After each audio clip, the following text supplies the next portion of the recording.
we keep the other bad men from the door.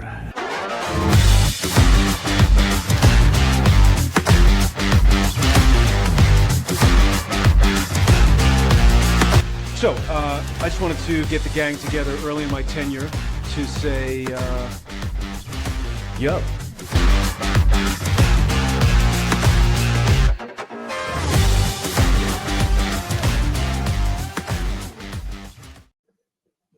It ends tonight. We are here.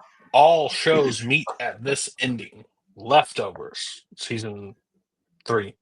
Succession, season 4. And Night Country, done. Shortest True Detective, we'll get to all that.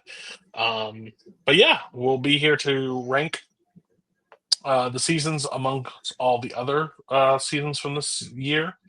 And then we will also rank combined Succession, True Detective, and The Leftovers to see them join the ranks of Breaking Bad, The Wire, Oz, Shield, Mad Men, and I did so well. What was the last one? Shield, Mad Men, and Your show, The Mob. Oh, The Sopranos. New Jersey. No wonder. I hate them. I hate that show. Anytime I watched somebody on TikTok the other day and go like, I rewatched The Sopranos.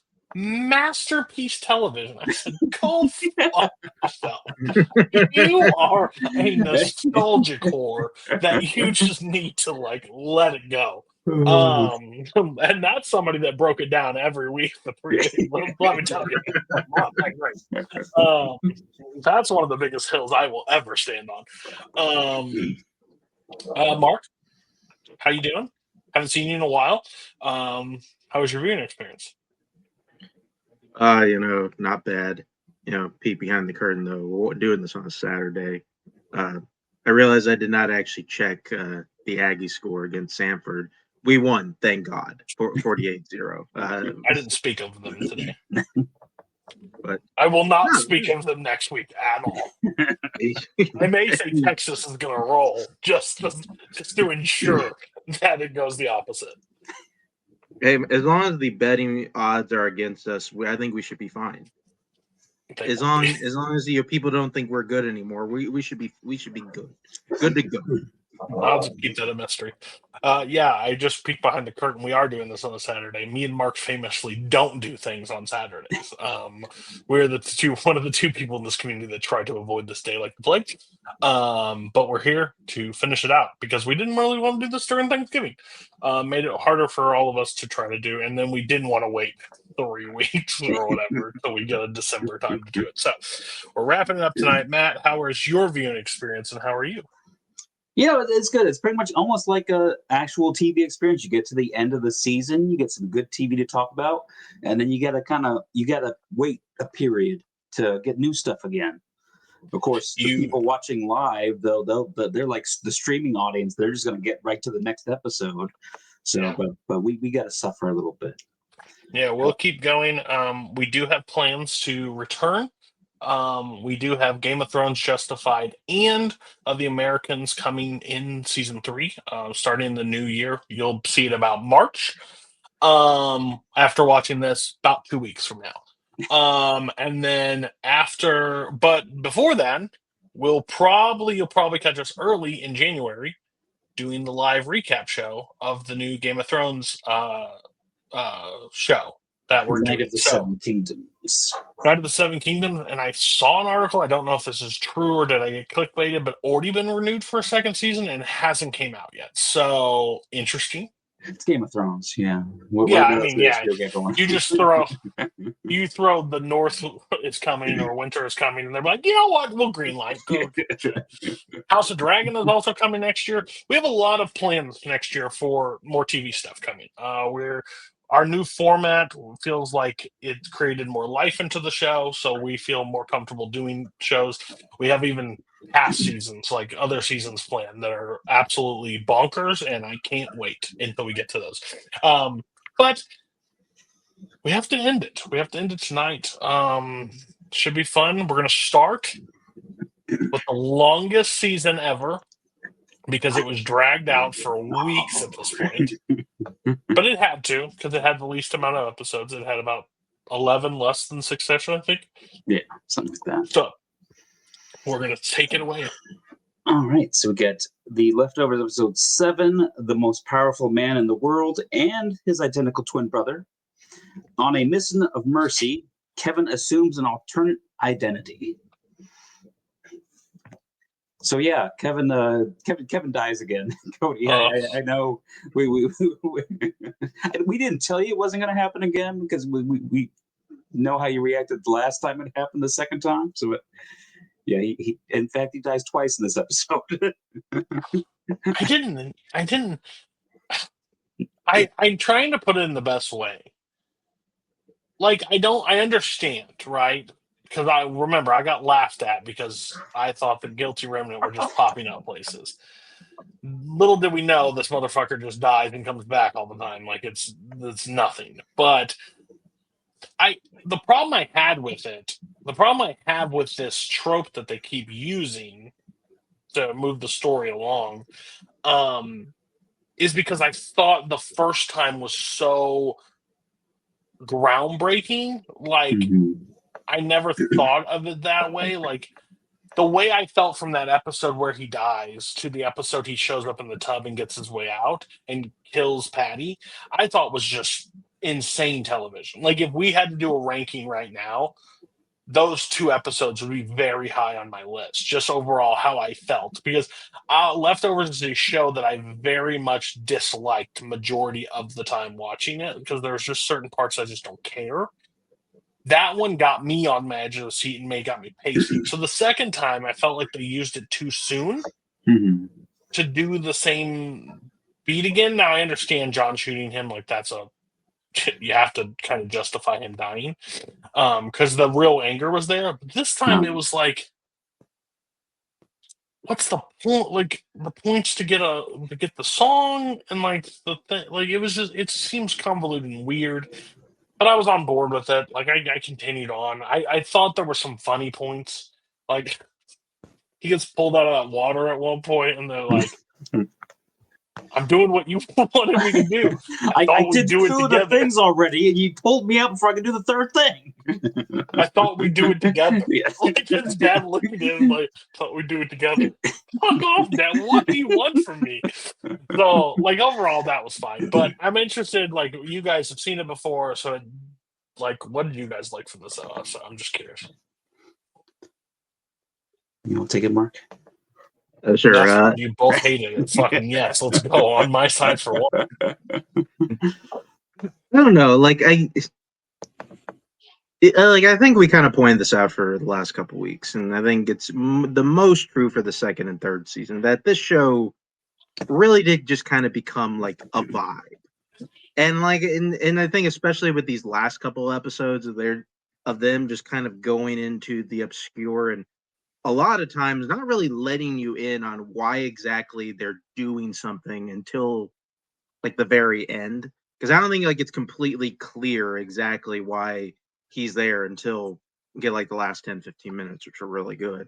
But yeah, like, I mean, I was all for finding it out, and I think I was also kind of, I mean, I feel like this season for the most part did a solid job of kind of telling you, hey, what's the most realistic thing to happen here?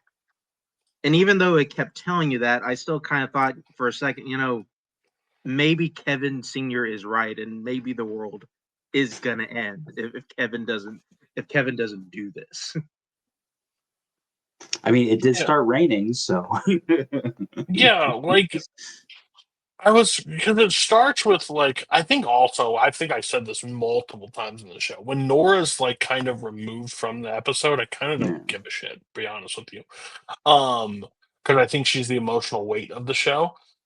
Even though Kevin is like the main character, he's a good actor, but he's kind of like a block of wood as Kevin, because Kevin's just like the chess piece that gets moved along with the story. It's like when it opens with them in the bathtub and a little flashback, yeah, like, I'm putting a beard on you. Like, if I gotta like deal with you, I gotta, like, oh, you want me to grow a beard? All right. But then him under the water, like getting drowned, and like the one thing I will say, they made it different this time. with the death, so that would made me more invested. If he showed up in that damn hotel one more time, I was just like, I don't give a fuck. President meeting with Evie in the back of the car, that intrigue back and forth with each other, and be like, I'm not the president of the United States, and be like, no, yeah, I know. Okay, well, your parents want you to love. What? My parents died. I'm like, oh, bitch! Like you're not who you thought you knew. You didn't know. So like him having to maneuver the situation. The interview when that like Australian guy, which if you ever watch Barstool Sports, anything, the man looks like Dan Cat's Big Cat. It's terrifying. Like I couldn't unsee it, but he's sitting there. He's like, "Who's your Secretary of Defense?" He's like, "Patty Levitt." Correct. Like he's just like guessing his way through it. Put your penis on the scanner. Yeah, it's crazy. I love Patty too. Up like it. That was like there were some moments that, again, when you get to an end of a series, it normally is like a roll call. Like you bring back all the people that have been there before to talk at a certain point. So all in all, it was a pretty solid episode with parts. Yeah, and I think it really gets to like kind of the symbolism, and I know I'm probably not the smartest person to talk to it, but it's pretty much just kind of the two Kevins that are kind of battling against each other, kind of like in the turmoil that he has inside of him, that doesn't think that he deserves to be happy or to have a family and all that stuff, that's scared to try to be happy with Nora and is constantly trying to kill himself to escape it and stuff, and just the kind of the confrontation of the two of those Kevins at the end there, pretty much kind of coming to the realization, and that's what kind of we get to the point where he's like, "Hey, we can't keep doing this. We're fucking it up with Nora. We got to just blow this place up." Yeah, so that was an intrigue. Like when he talks to like he sees what's Liv Tyler's character? What's her Meg, name? yeah. He sees Meg and she's like, "Oh yeah, I'm married to God." Blah blah. It's like I need to go to your comms room. What? I need to talk to God. No, you don't. Yes, I do. I need to talk to God. Maybe it's God I'm talking to. You don't know. It shoots her. Like, what happened to her? Shut up, God. Keeps walking. And then gets to the comm room. The guy's sitting there. He's like, "Hey, I need to talk to the Prime Minister of Australia." And he's like, "Okay." And then he's like, "All right, now get the fuck out of the room." He's like, "What's my post?" I said, "Get the fuck out of the room." And then he sits there and talks to the Australian guy. And he's like, "Do you actually believe your father can think?" No. Then why are you here? Like it's the obvious like answer. It's like the turmoil inside Kevin was really on display in this one. And it's like, again, the creator of the show has a religious trauma. There's no question about it. Like if you want to tell him why his life was fucked up, he went to a church camp one time and got fucking like something went wrong. Like he just went through some shit. You can just tell. So but I think it's just a powerful thing. Like once you follow a thing, or you follow people, or you follow whatever you find faith or hope in, you follow it, and then still you may not be happy at the end of the, like it may not be worth it. Like you see that with Matt, and he's really of the religious side. You see Nora followed the queue, had a family, lost everything, and had to go with it. Kevin just going through it and loses, like didn't lose anybody besides the kid that he didn't even know he lost inside, but lost his wife and had to deal with that stuff. So there's so many elements of that. Like it doesn't matter how you lived your life, bad shit's going to happen regardless of who you are. Like it's kind of that overall arc that I think is through this entire series. I may be misreading, but that's where I'm at. And of course, like you said too, just having Kevin and Patty together in scenes again is great. She's so great in this, fantastic. I just love the scene where after he's destroyed her glasses, and she's just fumbling with her glasses, trying to read the thing. He's like, "God damn it, give it to me, I'll read it." He takes over glasses and goes, "Not gonna have my glasses back." No, you can't. I could have done without the cut open the twins' stomach part to get the thing out. Like that's just unnecessary to me, but that's just me. But he had to. That was the part of him that wanted to stay in the world. We could have just went to his face. We didn't have to see the blade go to his stomach. I'm a little queasy at certain things. Okay? So. Oh man. What else? Anything else you guys want to say? Not all at once, guys. I just think it's a really good episode. He shows back up. He wakes back up at the church, like thing, sits there with his dad at the end. And then pretty much, hey, with now what? The world didn't come to an end. And he's like, I thought I lost you. It's like, yeah. Like, you drowned me. Like, there was a possibility of that. I hope you knew that. And it's going to ruin his dad, too, because his dad was all in on, like, I'm going to save the world. And now it's like, oh, I don't matter. Well, that and he also murdered a guy. And, like, no, he didn't actually murder that guy. He just covered it up. So that's at least accessory. He covered it up, and he assaulted an officer who was snooping around the property. But we've seen officers do a whole lot of things in all these shows, so it really doesn't matter. Depending on how like you interpret the law, like him dumping him in the middle of nowhere could be construed as attempted murder. A lot of things. Oh goodness. Yeah, I think it's solid, but it is still kind of a weird episode to talk because I think even though I really like it, I really enjoy going back there. It's odd in the sense that we've done this episode, I think now 3 times, twice in the manner that we've seen it here. But like, it's something that we keep going. It's something that we keep going back. The one thing that does make it a little bit different is I think that this is the only time in which Kevin knows that this is wrong and he shouldn't be here and he shouldn't keep doing it. And it may be in a sense that's kind of what makes going back here interesting. But I think if you were to like watch this episode and be like, this is like this, I get it. Kevin doesn't want to be with his family. I know. Like, you don't need to keep telling me. This is season 3 already. If we went on a 4th season, like the penultimate episode be him going back here again. And still don't want to be your fucking family, Kevin? Come on, what are we doing? Well, it's also there's no stakes, right? Like, I think we've already got through the points of the stake of like, we know he's getting out of this. We've seen it twice. If this was the moment he died, it seems really dumb. You can take some knowledge ahead of yourself and be like, there's one more episode. They're not going to kill Kevin right before the end. Like, there's just all this like things that go, well, maybe, but this isn't like a show that murders people, right? Like, I mean, he can't die. Like, I don't know what to tell you. Like, he's been shot, he's been drowned. He's on the kill count 4 times, Cody. I don't know what you're talking about. He's had heroin overdose. Like, the dude's indestructible. I don't know what to tell you, but he died. So. But I think the main cruxes we can really get into next episode. I think that's bread and butter. Yeah, I think like the only thing I don't think it really gave a lot of closure to John or Michael really at all. I mean, John, the message got to Evie and stuff, so I guess they're happy about that. But I don't even think we even see them again really after that when he dies a 2nd time. It's pretty much he comes back and his dad's there and. I think this show does a pretty bad job of like signing off on a lot of characters. If we're being real. Yeah, because we had Lori dump in the water at the end of the last episode, which who knows what happened there. Yeah, fuck you too. I'm just gonna be fuck you both. I didn't even put that in my head, and then all of a sudden I click on this little film like, bitch. I mean, listen, I would say we're gonna get in. It's their fault. They put all the stuff out there, okay? Right. It should have been that answer. It wasn't. Yeah. I don't understand the move difference because that character's in way worse shape in the next episode than it was in the what's the point?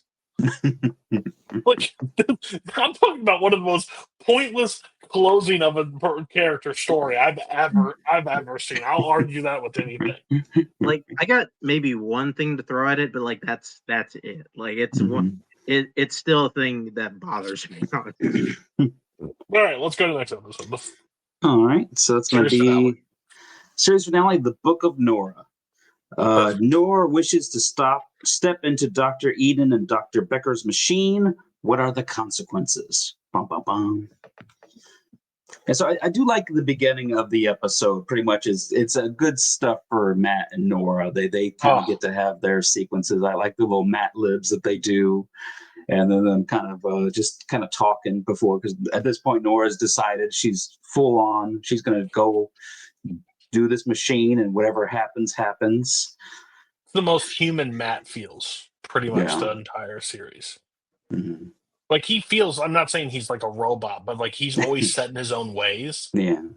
And it's like where the field breaks down and he's like, if I didn't, like, I'd be stopping you right now if I didn't think you needed to do this. And he's like, I love the line. It was like, what will you tell them about me? Whatever you want me to tell them about you. Like, it's just like one of those real heart moments. Like, and how big of an impact he was in her life that he didn't really even know, because like he wrote those letters and he even forgot about those letters that he used to, but that like helped her through because of their parents like both dying and then being on their own. I think that was just a brilliant way to describe it. And you could just, again, fuck, she is an insane actress. Like she just is an insane actress. Like her raw emotion that she's showing, you feel like you're really going through it with a character, because like it could seem fake, but it's 100% real, which I think is so cool, because she's like, you see the tears welling up in her eyes because she doesn't know like what happens when you go, like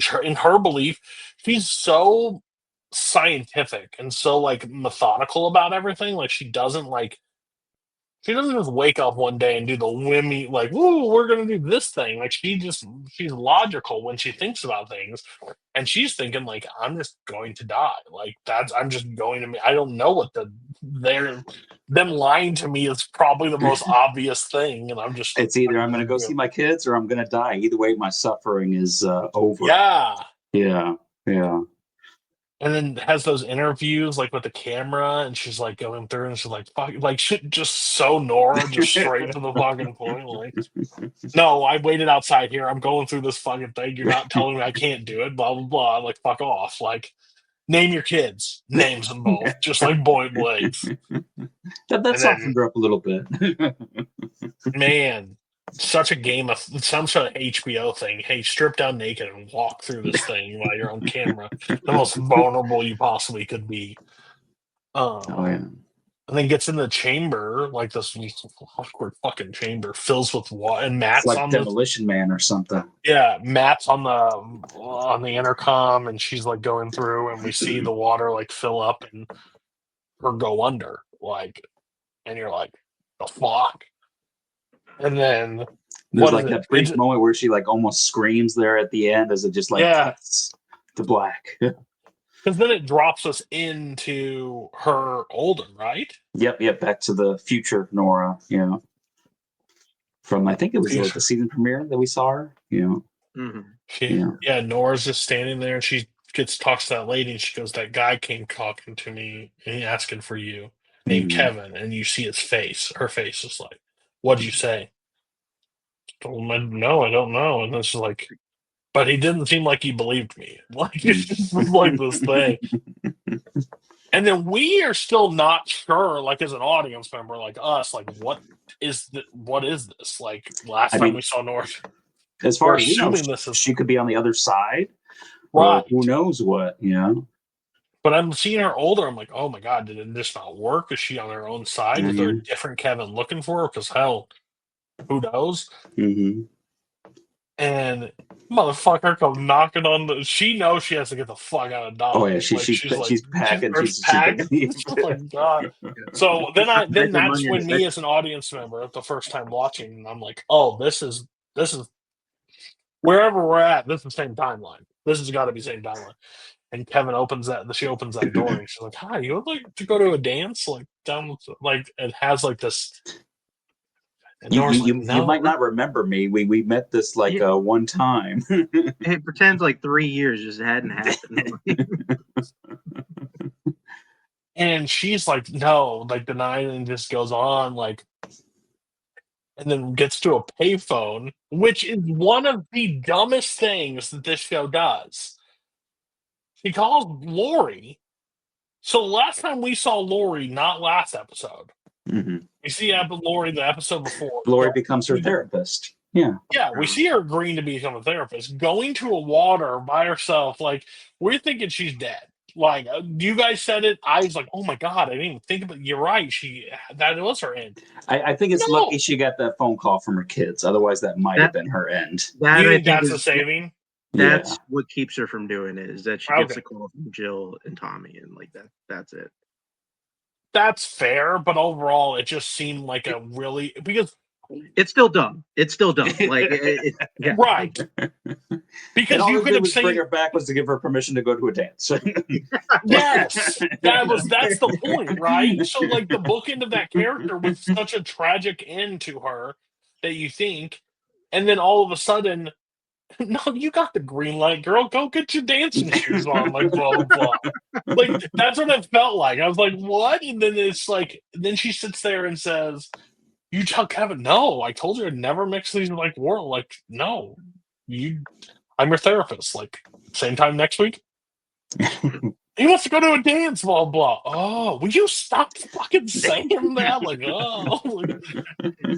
And then, no, I don't want to go to a fucking dance. and then we're talking about, like, moments that really don't, like, last episode, like, oh, we've seen this before. This episode truly, like, doesn't have, like, insane moments. Yeah. It's a lot of just talking and, like, them reconnecting, but, like, it's a powerful episode overall. Yeah. Like, I mean, like you said, the best part when the show is his best is when it's Kevin and Nora together doing their thing. Yeah.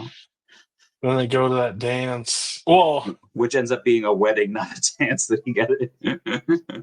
Yeah, and he, like, and then she's Nora. She's just Nora. Like, hey, you want to fill up? No, I'm good. Ooh, she's a lover, isn't she? And she's like, yeah, huh?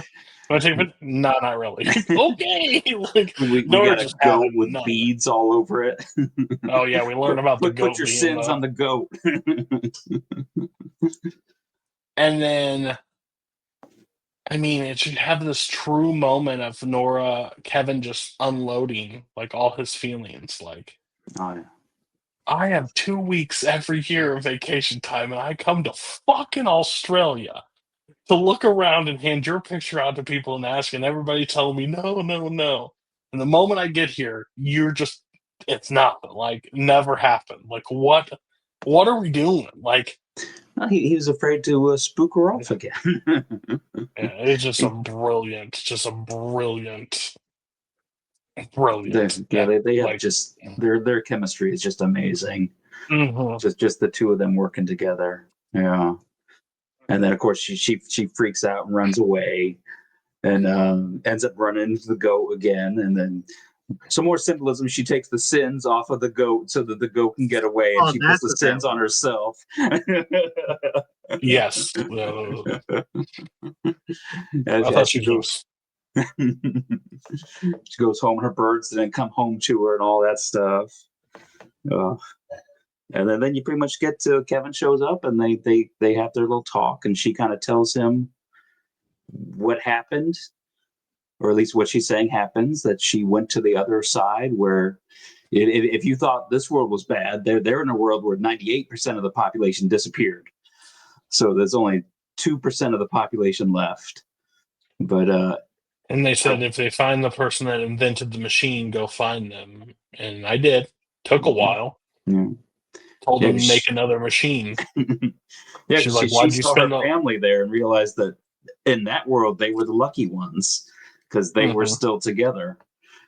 So and then he showed up. She's like, I showed up in the parking lot, no trucks, no nothing, naked, just sitting there. And I was like, I seeked out the guy, told him I need to build him another machine. She's like, if you spent so much time getting from this side to this, or what? I don't belong here.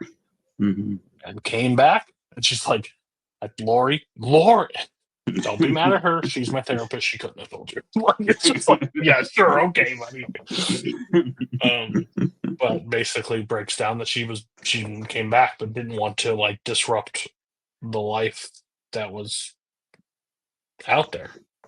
Yeah. I guess she thought Kevin was just going to be happy or something. I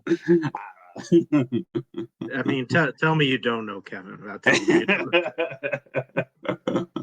But I mean, I I thought you'd be understand. all right. They did have a really bad fight before she left, so I don't know if I'd go chasing after him.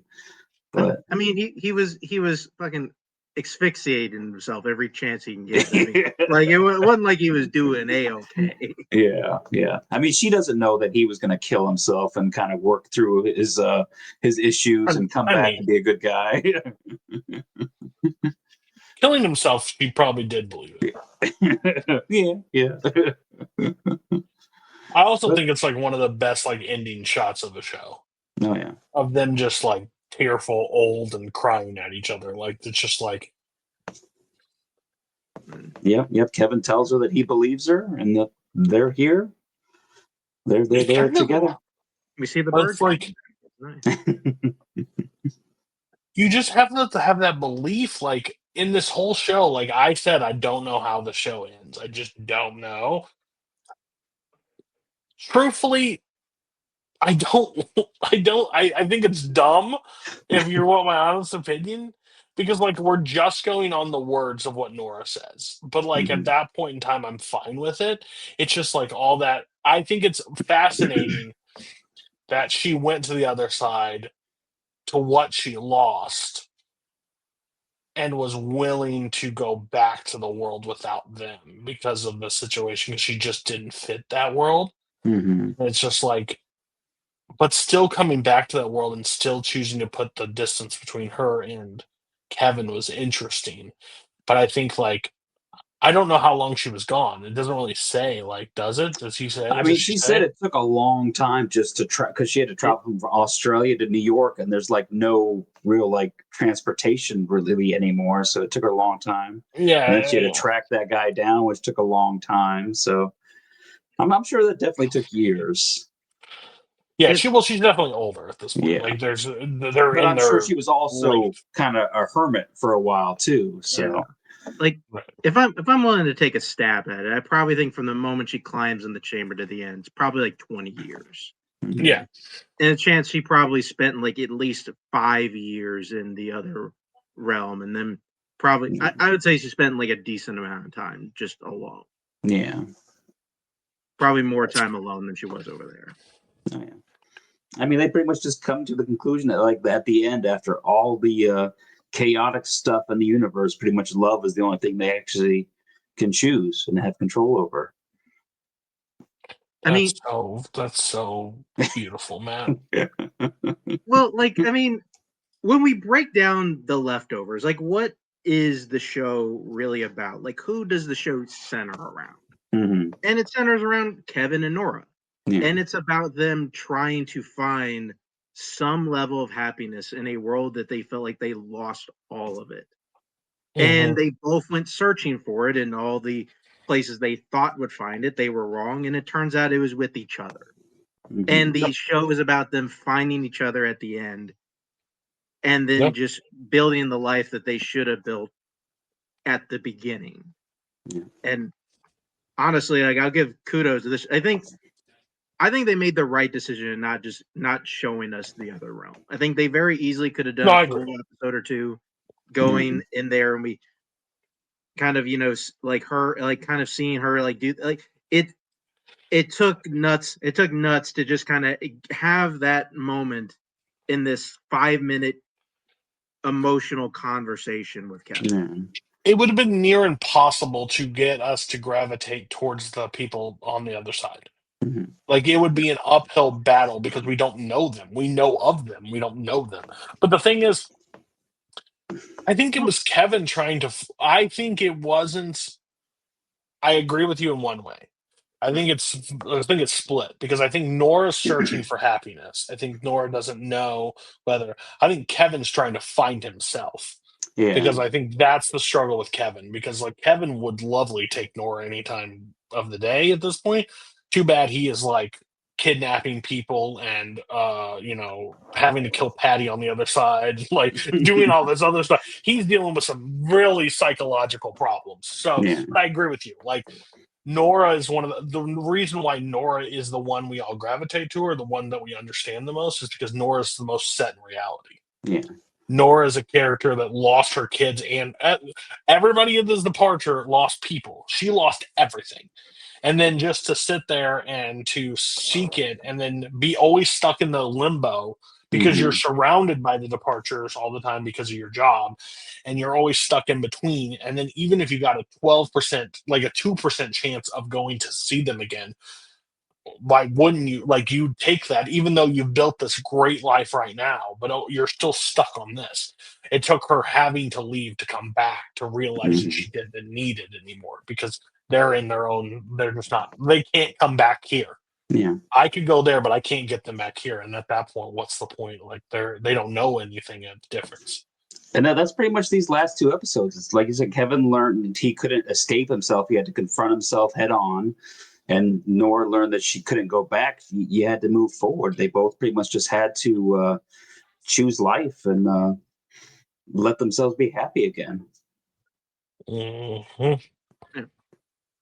No, it's a beautiful ending. Honestly, I was kind of like you the first time. I didn't know how they were going to do it, and like kind of the simplest way was the best way. And I think it's ultimately, I think it's maybe one of the best series finales I think I've ever seen, just because I think it just fits the show so well. I agree. All right, well, that's a wrap on Leftovers for us. Now it's time to go to True Detective. I'm so interested to see where we're at. Interesting enough, we're not going to get to a series finale here. It'll just be a season finale. We'll just keep going. Maybe we'll do a live show eventually. Don't threaten me. Don't fucking threaten me. This show has it's got your favorite guy in it. Will we watch it as a group? Absolutely. Will I wait week to week? No, I'm not. This show has given themselves 0 credibility on making me wait week to week. And I'm never more sure of that than these last 3 episodes. All right, so we come back to episode 3. Episode 4, Night Country Part 4. I didn't change it. Navarro saw the 4 in season 4. Navarro takes Julia to the local facility when her mental health issues resurface, promising improvement. Danvers and Navarro locate where Annie was killed, and Danvers severely punishes Leah for protesting. That's so man. But I mean, I think like the first thing of this episode, the big thing is that Dad Cop's mail order bride didn't show up. I was gonna bring like, how bad did we feel for him when he just stands there alone on the tarmac? And then Chloe's got to clean up all those rose petals all over the bed. When you deny money, basically, it's going to be a pretty bad situation. What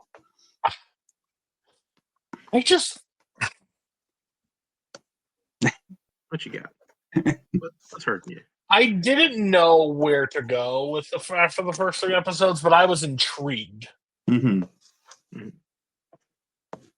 This episode's fine. I should just say that. This episode's fine. I have no issue with that. I just have a problem with True Detective at this point, I think. With their mystery. I just think I have a problem with that. Like, they set it up in this way that's just like, I'm just mad at the whole situation. So it gives me a sour taste. When Mark said last week, or 2 days ago, when he's like, "Oh, I'm here to defend. I'll defend season 3, but I'm not going to defend this one." I was like, and I watched 3 episodes, and I was like, "Yeah, I agree with you, Mark. Like, yeah," but I was like, "But wait a minute, these 3 are pretty good. Like, where are you at?" And then these 3 happen. I'm like, "Okay, you know what, Mark? Don't tell me why you don't like this." You didn't like creepy oranges rolling out from under people's beds and stuff? I just don't know if this show knows what it wants to be. I think that is the biggest problem. It can't be a cop show and a supernatural show at the same time. To have a supernatural element that's fucking basically fake, and so like there's elements, but like no one else feature. It's weird choice. It's a weird choice. I mean, my problem with, I think it's kind of stuff we'll get into. My main problem with it is that I think it's very inconsistent. Is I think there's an easy way to explain all of it, and they intentionally decided to not make it easy and just kind of kept going a certain direction, which really bothers me. And there's also just a thing about the end of this mystery that really bothers. A thing I don't like in mysteries as a whole. Like I've seen a number of mystery tales do this, and it always bugs me. But we'll get to that. Yeah, we're gonna have a lot to talk about when we get to the finale. That's for sure. Yeah, I mean, because I also hate any show that just basically puts it in 2 times speed. Like you just have to speed this up to make it make sense for us because you did a shitty job or didn't have enough runway to. I didn't need Matt. I didn't need Pastor Matt and Jodie Foster fucking on this. I found moments that we could cut out of the show to give me time to explain some episodes.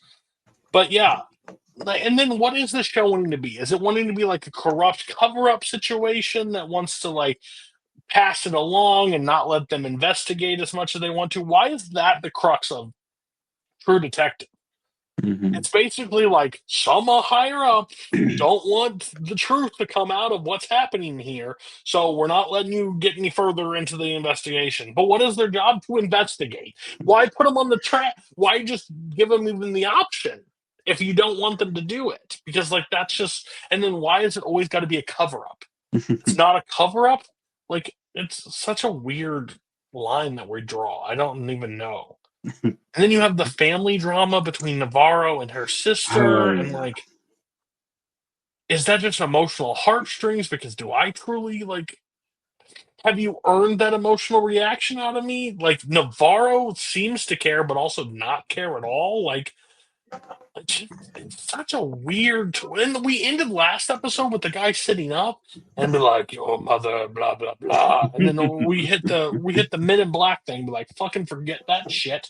We'll talk about it in a second, but we don't really care that much about it. I personally care a lot. Well, I think she's just thinking that she's just seeing things. She's worried that she's gonna start going crazy like the rest of her family and stuff. But the problem is the audience has also seen it. We watched it too. And guess what? I would like an answer. But you know what the problem with True Detective? They don't like to answer a lot of my questions I have. And that's a problem for me. Well, the problem is that the first season set up the formula for True Detective is that you got some detectives working on some weird, creepy case, and then they have all this personal drama going on too.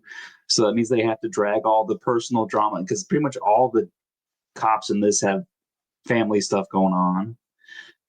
But I think the weird thing with this season is I think this season was intentionally trying to do things different, which I think you got to do. This is the first series that we've seen that decides to tell the story linearly. It's just a straightforward story.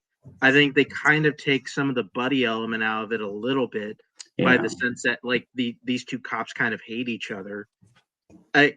They definitely do keep a lot of the family drama, which fucking annoys me all hell. I really want to talk about Danvers and her daughter a bit here because I hated it the first time seeing it. It's unwatchable. Now, I can barely get through it. I don't know what the fuck is going on. I don't have kids, but I can't imagine this makes sense. If you're a parent watching, if your kids want to protest, you gotta let them go protest. You can't convince me that they're related. You can teach me. You can tell me that this angsty kid with the situation teenager. Oh damn, they're not. They don't have any compassion or love in either one of them towards each other. I don't care what the reasoning behind it is, because God knows they don't really tell us why. Yeah, because we know that the dad and the son died in some sort of car accident, but they don't really delve too deep into that. Yeah, we do know that, but man, do they ever drive that point home? We had to have Jodie Foster go through flashback row while she beats the shit out of the older woman that's drunk driving. But then guess what? we forgot that shit happened. We're not really going to touch it. We're just going to exposition drop it and let you know We're what gonna have happened. flashes of the stuffed animal with one eye, Oh, and the real yeah. polar bear with one eye. And then Navarro talks about her sister, like gets her sister out, and like they have a hug, they do all the thing of the thing, and then what is it? 12 seconds later, she's on the phone with her again, saying "I love you," and another walk naked through the to kill herself. Yeah.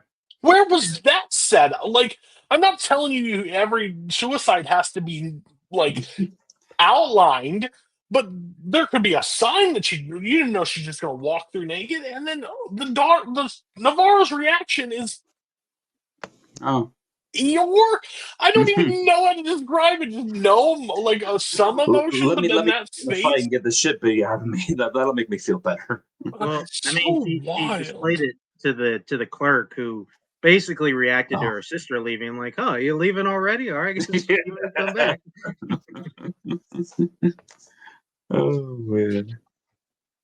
And then I just like it's fine, but like, oh, and then what's the polar bear? I don't know. I don't know. I mean, like I said, it's the polar bear. There's the stuffed animal polar bear with one eye, and then there's a real polar bear with one eye running around. Maybe, or is she just seeing that?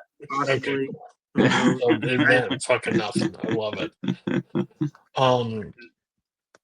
Yeah, Navarre gets a shit beat out of her. They sit there and tells her that her like, oh, they go off into the wood, like they go off to find the thing, right? And then they find that guy at the end. Yeah, Isn't they that find this one? one of the guys, They- The Otis guy that we're supposed to Yeah. care about because they Yeah. showed us a picture of him and said his name 12 seconds. Well, they went to go find Clark because that's who And they they- thought was over there. Yeah. But instead, they found the guy. They found the guy like who had the same injuries that the doctors had that survived, and like maybe he can offer some insight. Which Mhm. it's detective for like grasping at straws. Like they don't Yeah, they don't know if it's going to lead to anything, but we might as well check it out. the very next episode, when they do that recap, they're like Otis, and they show the picture on the screen. I'm like, oh yeah, so that's who we're supposed to care about. Awesome. Didn't know anything. And then I'm sorry, you can say it 7 different ways. You can try to make it sound ominous. You can try to make it sound interesting or catchy. But when the guy looks at her and goes, "He's in the night country," I We all don't are now. fucking care. I don't care. You can't convince me I should care. But then Stop Navarro, it. her ears start bleeding and stuff. So you Like, know. you're not thinking, what is the night country? What is he talking about? What's going on here? I mean, we've got No, 4 of it. I know don't we know were in the yet. night country. I clicked on freaking True Detective season 4 called Night Country. I know we're in the night country. Oh, buddy. Yeah. Fucking True Detective is something else. And they renewed it after this. I'm going to be very interesting to see where True Detective ends on our series ranking list. Because that first season's going to be carrying a lot. Dude, it is literally a helicopter carrying a porta potty. Like, 3's good, but like, does it carry the weight of these 2? I don't know, man. We'll talk about it. It's going to be wild, though. I think we You pretty guys much want to go to the next episode, or you want to talk about anything from this one? It all blurs together, these 3 episodes. Jodie Foster and Matt decide to try to fuck again Oh, yeah. while whitening their teeth. Another last time. Oh, well, everyone's watching Elf, I noticed. I just want this on the record. Jodie Foster is a lesbian. Like a lesbian. She's also an actor, Cody. That's what she can't play very well. A straight woman. She just can't, and it's fine. She repels men. Like, repels them. All right. I mean, to be fair, Christopher Eccleston, he's a little bit past his prime. That's also a fair criticism. Looks good. What are you talking about?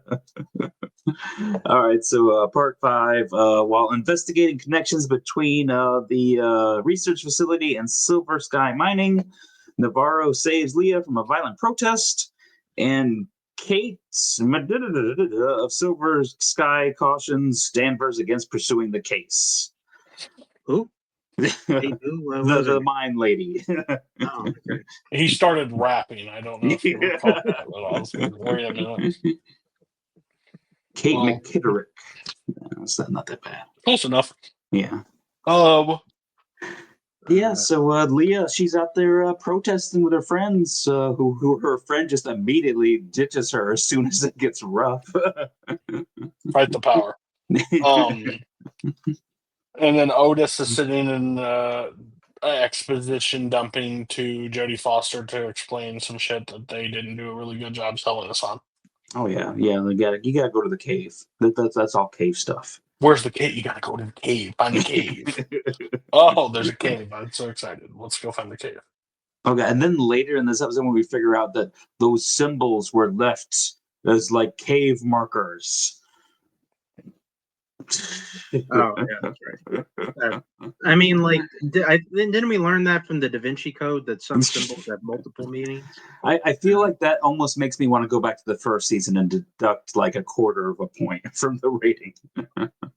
I mean, it's not the same person. Like, you can't do anything about it. Come on. like Nick Pizzolatto had no idea that his thing would basically just be used to bring you back, like kind of show you, hey, you remember this thing from this season? Well, it's not going to mean anywhere near the same thing you thought it would mean from the first season. In fact, it's just totally spirals. Who says it's the same spiral?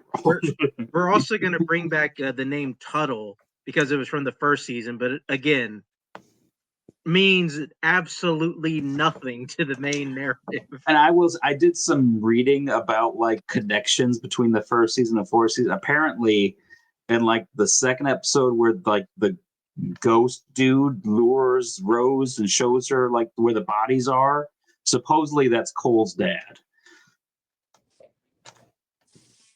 Okay. Don't tell me that. Don't tell me. Don't tell me that. I don't know I'm if gonna they're just pretend going you by it's got the didn't. same name, but You mean supposedly? Like it could be him, maybe not. yeah. It's like a Toho question, like who symbolizes being the Punisher in Spider-Man 2? Like, and yeah, I jumped. So this is also where they shut down the investigation, tell her she can't do it because of the outside information. And like, oh, hey, guess what? When you tell cops that they can't do something in True Detective, guess what they're going to do? But Cody, it was an avalanche accident. Yeah. It wasn't a murder. Avalanche, and that's why they walked out in the ice, like with no clothes, like fucking buck ass naked. Even Matt tells her to just drop it. It's not worth pursuing. It was an avalanche. What, at an orgy party? Like, what are we doing here, Bucko? It was an avalanche on just like a flat land. Yeah, I love the avalanche where there's no mountain nearby. It's the middle of nothing. I was like, well, that's how much of an avalanche it was. You don't see the mountain anymore. Crazy. That's continent shifting. Avalanche, man. It was weird that like corporate boss thought for a second that they would buy that. And I'm like, what are you even talking about? That's like military. It was a training exercise. Why do those planes collide? It was training exercise. Got it. Cool. A bomb just dropped. Interesting. Love it. But Jody says, "I'm sorry." Mining lady go and talks to dad cop, saying like, "Hey, we need your help to kind of put an end to this thing. we'll make you the big boss."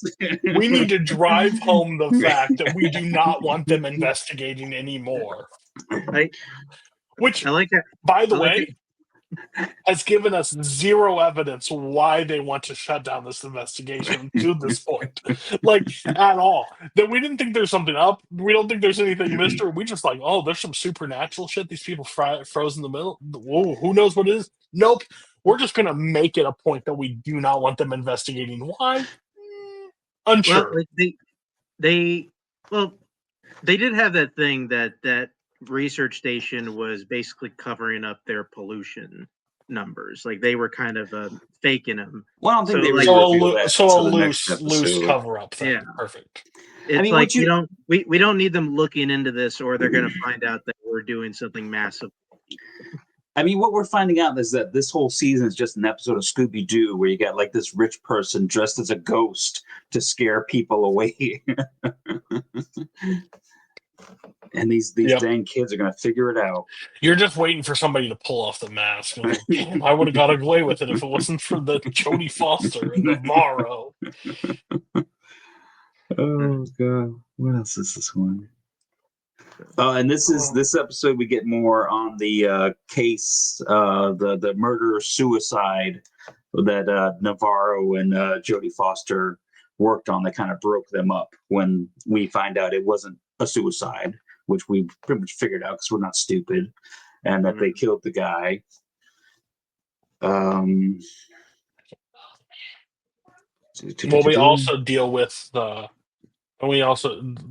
daughter locked up basically, and the protests, reconciliation. Oh, by the way, if we're over and things get violent, I'm also leaving. And if the friend got mad, I'm leaving too. Like, you have a choice to leave with me, but if people start swinging on each, I'm out. Like, I was here for a sign holding. I'm not here for fighting.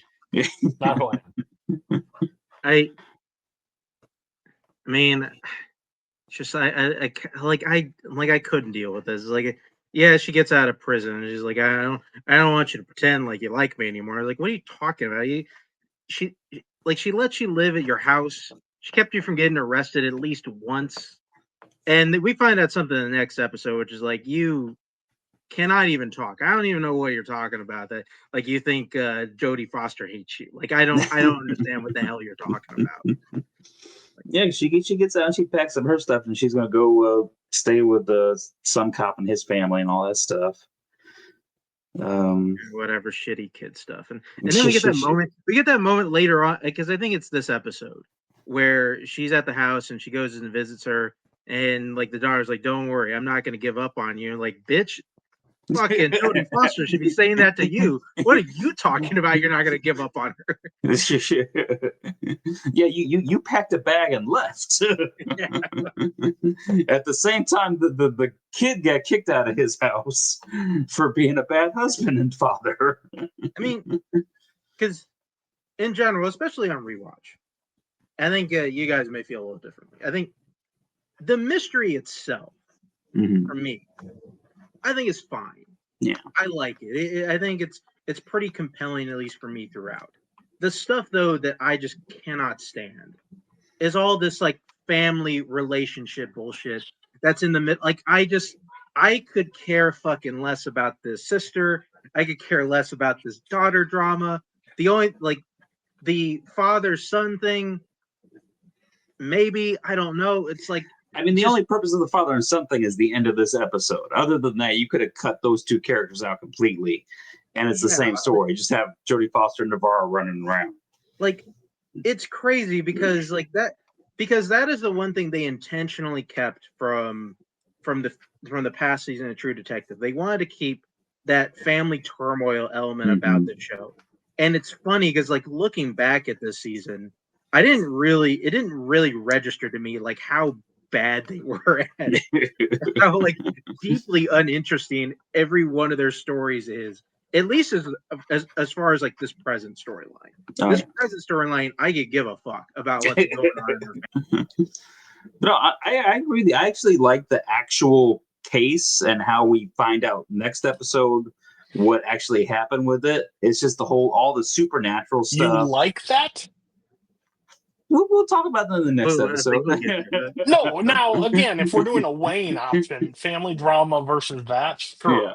Yeah, the family drama, the supernatural stuff. If you would have toned all that stuff down, I think you could have done like a good actual murder mystery thing with it. There's no mystery ever. But here's my thing: stop trying to make me care more about these characters than I need to. Mm-hmm. They're just trying to find the case. The case is what I'm interested in. The case is what I'm clicking into. And I understand there's a human element, but when your family dynamic is so shitty in the show, it is like a wet fart. It is horrible. It makes no sense. We're sitting there spending time with Navarro and her like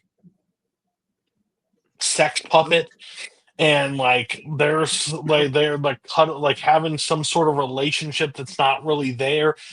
Jodie Foster's the worst mom in the world. Like, doesn't seem like she cares about her kid at all. But we have to spend 20 minutes an episode caring about this shit. It's like the son is like a non-factor until he is a factor. Like, it's so weird. Yeah. But Did we talk about the ending? We still take a lot of time learning about his family life and like what he's going through. Yeah, yeah, right. Did we talk about the ending with the Not yet. gunshots? Yeah, let's get to it. Yeah, that's fine. Let's get to the Yeah, so pretty much she gets the Otis guy out of wherever they're taking him and gets him some drugs and takes him back to the house so he can tell her where the caves are and stuff. And then Dad Cop shows up and he's like, "Hey, I gotta kill this dude. Just let me take him. No." And conveniently, Son Cop is now staying in like the guest house, so he hears the gunshot after he kills the one guy, and he comes in. So they have a father-son standoff over if they're going to kill Jodie Foster or not. And Son Cop shoots his dad, and he says, I think, like before he dies, that I didn't kill the girl, I just moved the body. So we find out that he was involved in that cover up too. So I guess he's been kind of doing dirty work for the mine for a little bit. And yeah. Well, I mean, how else did Dad Cop get all the money to give to his mail order bride? Like, where do you think that came from? It wasn't a part of the sheriff deputy salary, I'll tell you. Yeah, and then he's set up on cleanup duty basically for. Which did annoy me because I did watch this episode thinking, fuck, I gotta watch the end. God damn it. Like, because I do think it is a nice hook. Like, like they gotta clean up this murder, and something happened. And like I gotta figure out like what's real and what's not, like with this mystery. Like it just like even though like there's some parts of this like I don't really care about, like I gotta know. Like I gotta know what happens here. Mm-hmm. Oh, you're easily hooked. I was just like, ugh. I have to watch episode 6 now. This sucks. Definitely happy it was a 6-episode season. Lucky I had to do this show because if not, I'm like, whatever. I don't think you would have started season 3. No. I'd have been you, Matt. I'd watch season 2. I'm like, well, man, they could not get it back on the ground, could they? That was terrible. But hey, we got Nicolas Cage coming next season, so who knows? Oh no, I forgot he's in it. I hate Rage Cage. Oh, what are you doing? Let's wrap it up. Night Country Part 6. When night falls in Ennis, Alaska, the 8 men who operate the Arctic Research Station vanish without a trace. To solve the case, the detectives will have to confront the darkness they carry in themselves. That is a horrible episode description. That's what happened. I was like, did I copy the first episode's one? Yeah, so they're gonna go. They know where the caves are now, so they're gonna go do that. The one thing that upsetted me is that like they didn't like leave any like glow sticks at the entrance to the cave. And they're just wandering around this cave, acting like they're not going to get lost. I mean, it's a good thing they ended up at the lab. Yeah, it's a good thing.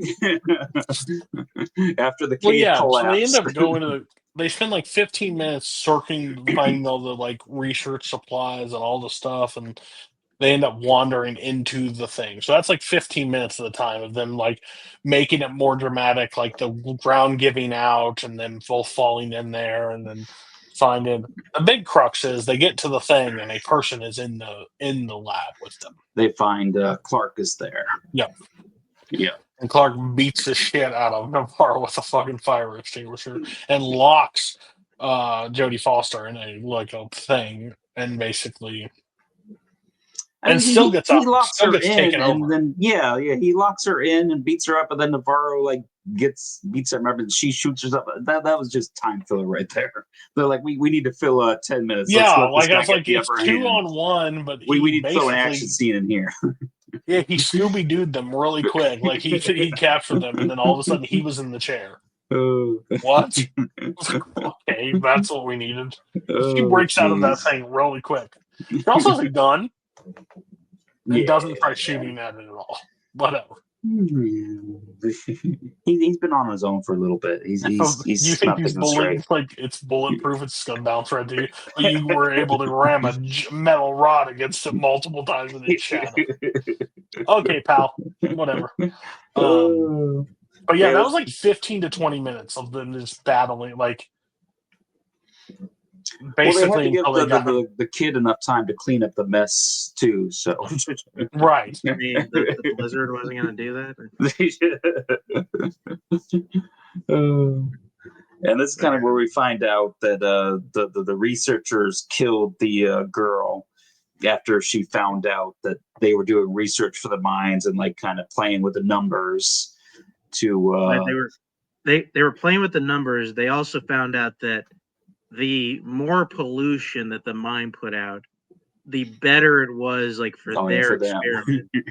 And it says they were trying to stop cellular deterioration. So does that mean like they would maybe cure cancer or like Alzheimer's?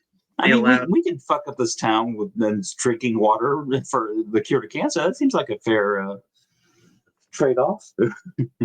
I mean, we'll have the cure for these people. I feel like if you ask everybody, like, hey, would you rather this one town in Alaska be like really bad off or cure cancer? Like, I don't know. Leftovers, we were killing a baby to cure cancer. So yeah, but this was metaphorical cancer. I'm talking about like actual cancer. Oh God. And then they just, I think Navarro at some point just lets the guy go and he just walks off into the winter and to die. Well, that's what we think happened. Like, yeah, she went off into La La Land at some point where I don't know why Jodie Foster be like, you know what, you've been kind of like, even when they were in the caves, like she was like, oh, she's calling to me, like, you know. Navarro was losing her mind. Yeah, she's like bleeding and stuff. And like, you know, Danvers like, okay, now watch him and don't let him go anywhere. I'm gonna take a nap. And what do you know? Like the guy's dead when she wakes up from the nap. Yeah, just let him go and kill himself, and he's just sitting out there frozen.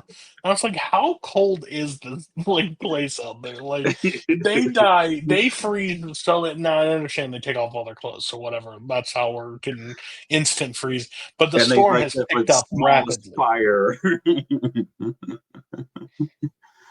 Oh. Yeah. Guy's dead. And yeah, he's dead. The son goes and dumps the bodies. They found out the story, and he feeds him a story that it was Annie came back from the dead. Yeah, who went and got all the doctors, and they're like, "Well, that's fucking stupid. What do you think? Do you think we're idiots or something?" So, like, you know, they don't believe that. It's like calling the audience stupid because they've been showing us this supernatural shit for 5 episodes, and now they're saying that's stupid. Who would believe any of that shit happening? Oh god.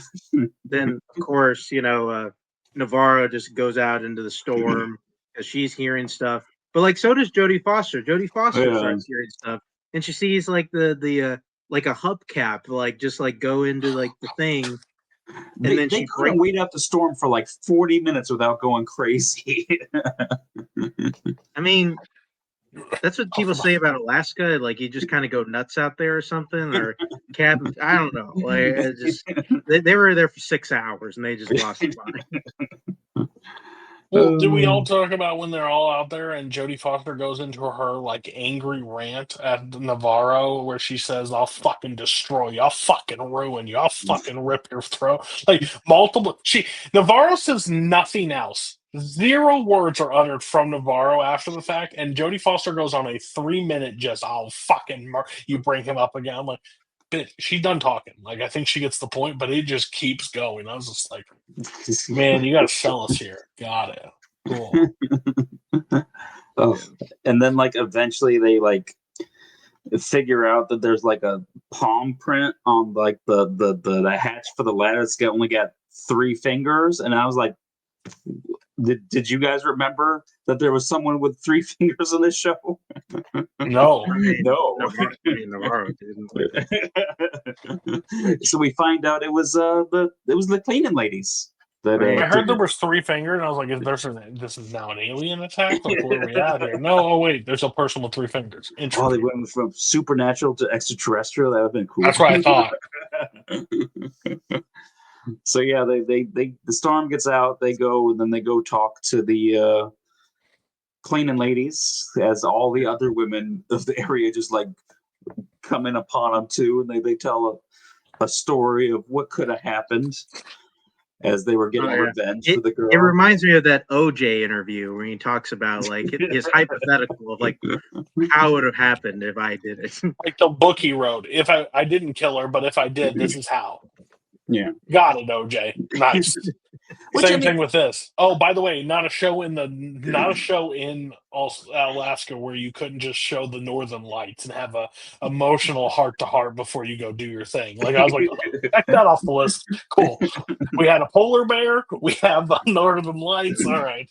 Now I just need Santa Claus flying over the front of it, and we'll be good to go. Oh yeah. So we get an army of women getting their revenge, which I mean I didn't hate this part. Like if you would have had all the supernatural stuff muddying it up, I think it could have actually been a decent mystery thing. But what's the point of the supernatural point? It means like nothing at the end of the day. I know Navarro's crazy. Cool. I don't need to see the ghosts. I think that's the thing though. Like you can kind of explain it away if it's just Navarro seeing stuff. And like clearly, I mean, they don't say it, but you know, like her family has a history of schizophrenia. Like, that's clearly what it is. Yeah. And it's like if it's just her seeing stuff, okay, this is from her point of view. You can explain it away. But then Jodie Foster starts seeing stuff, and like, what's the and reason Jodie Foster for that? plays into it to Navarro. Says, "Oh, you saw that person that day." Like, crazy's contagious. It just draws it up to this thing. To then it's just the cleaning ladies, which kind of sounds fucking badass. Which I'm kind of okay with. But then why do we have like it was a mystery, but overall, like again, classic True Detective, the mystery's not worth the squeeze. Like it's not that big of a deal. But it's kind of cool to find out like they rallied together to get revenge and put them out and they killed them all. Like that's fascinating to me. And like even at the end is like Navarro's like, no, like what? Like says something to the cleaning lady, I'm like, I don't know what you're talking about. Like it's just like they asked her about the tongue. It's just a story. Like stories are just stories. Yeah. So she asked her about the tongue, and she's like, I don't know. We didn't do anything with the tongue. But you're not 100% sure what to believe. Like they just told you they're not going to lock you up. You can't just give us this thing about this fucking tongue. Yeah, who like, put that the you tongue left there? Like you can't just give us this thing sitting in the fridge. I don't. That baffles me. That upsets me that they left that without any closure on that.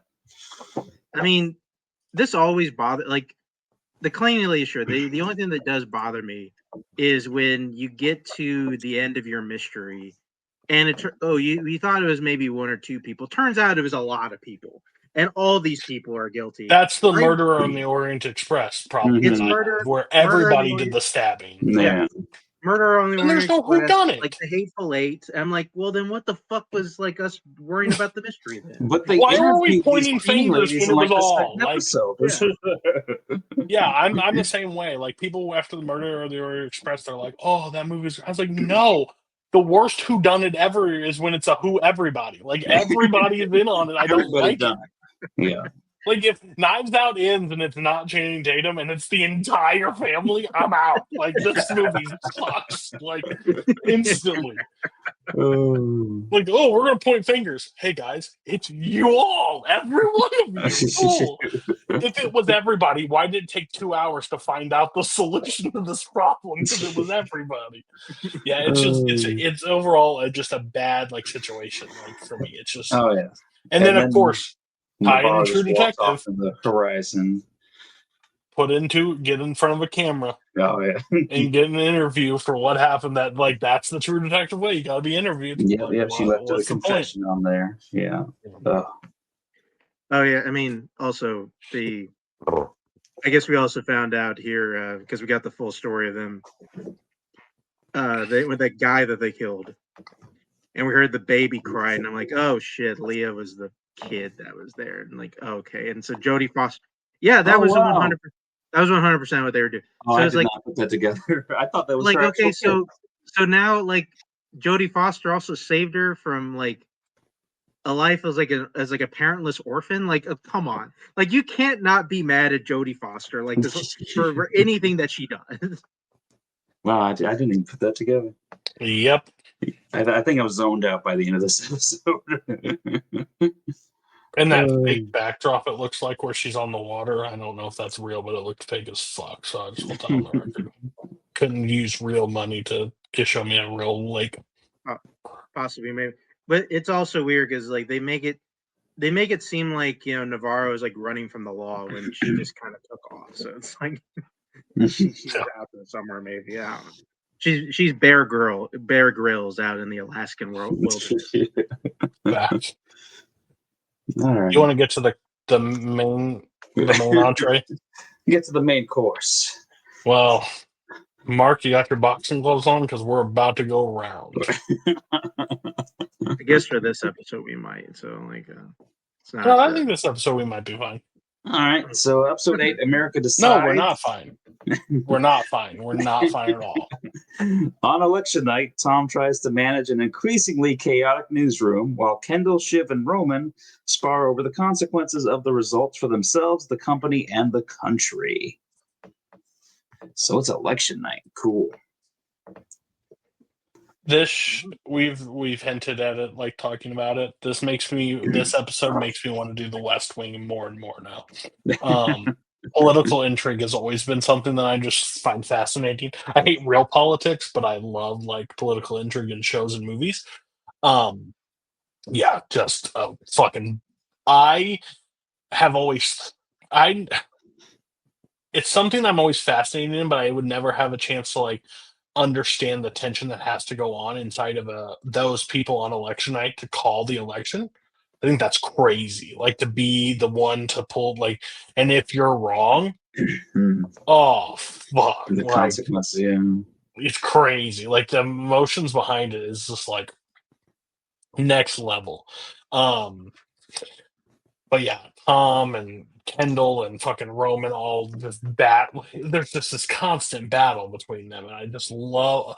I thought this show was going to take a big dip. I really did when they killed off Logan. I was worried about without Logan being the kingpin. Like, what does this? Because I didn't think the kids. Classic like Logan. I didn't think the kids had what it takes to carry the show. I just didn't. And even Mattson, I was like, okay, he's a good Folt, but I don't know if I like care that much about him. Like, I don't think they could have done another season, but I think they did a great job with this season wrapping it up. But I don't think they could have gone another season without Logan. So I think they did smart with that. All right. You think they could have? We'll get to that in the end. I do think this series, I think this series like kind of has an interesting thing about its ending that we'll get to.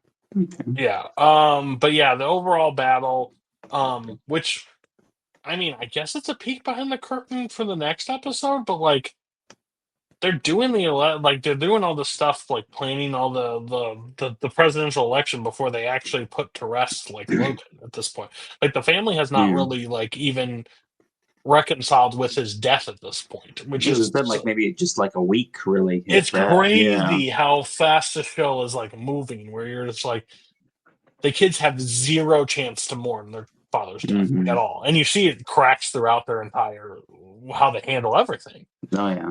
Because you still have Roman and them trying to crash the deal, and then you have Shiv working both sides of the coin with Mattson, because she clearly knows that they're both like she's fucked either way at this point. Like she just really is. Like Roman and Kendall don't want her.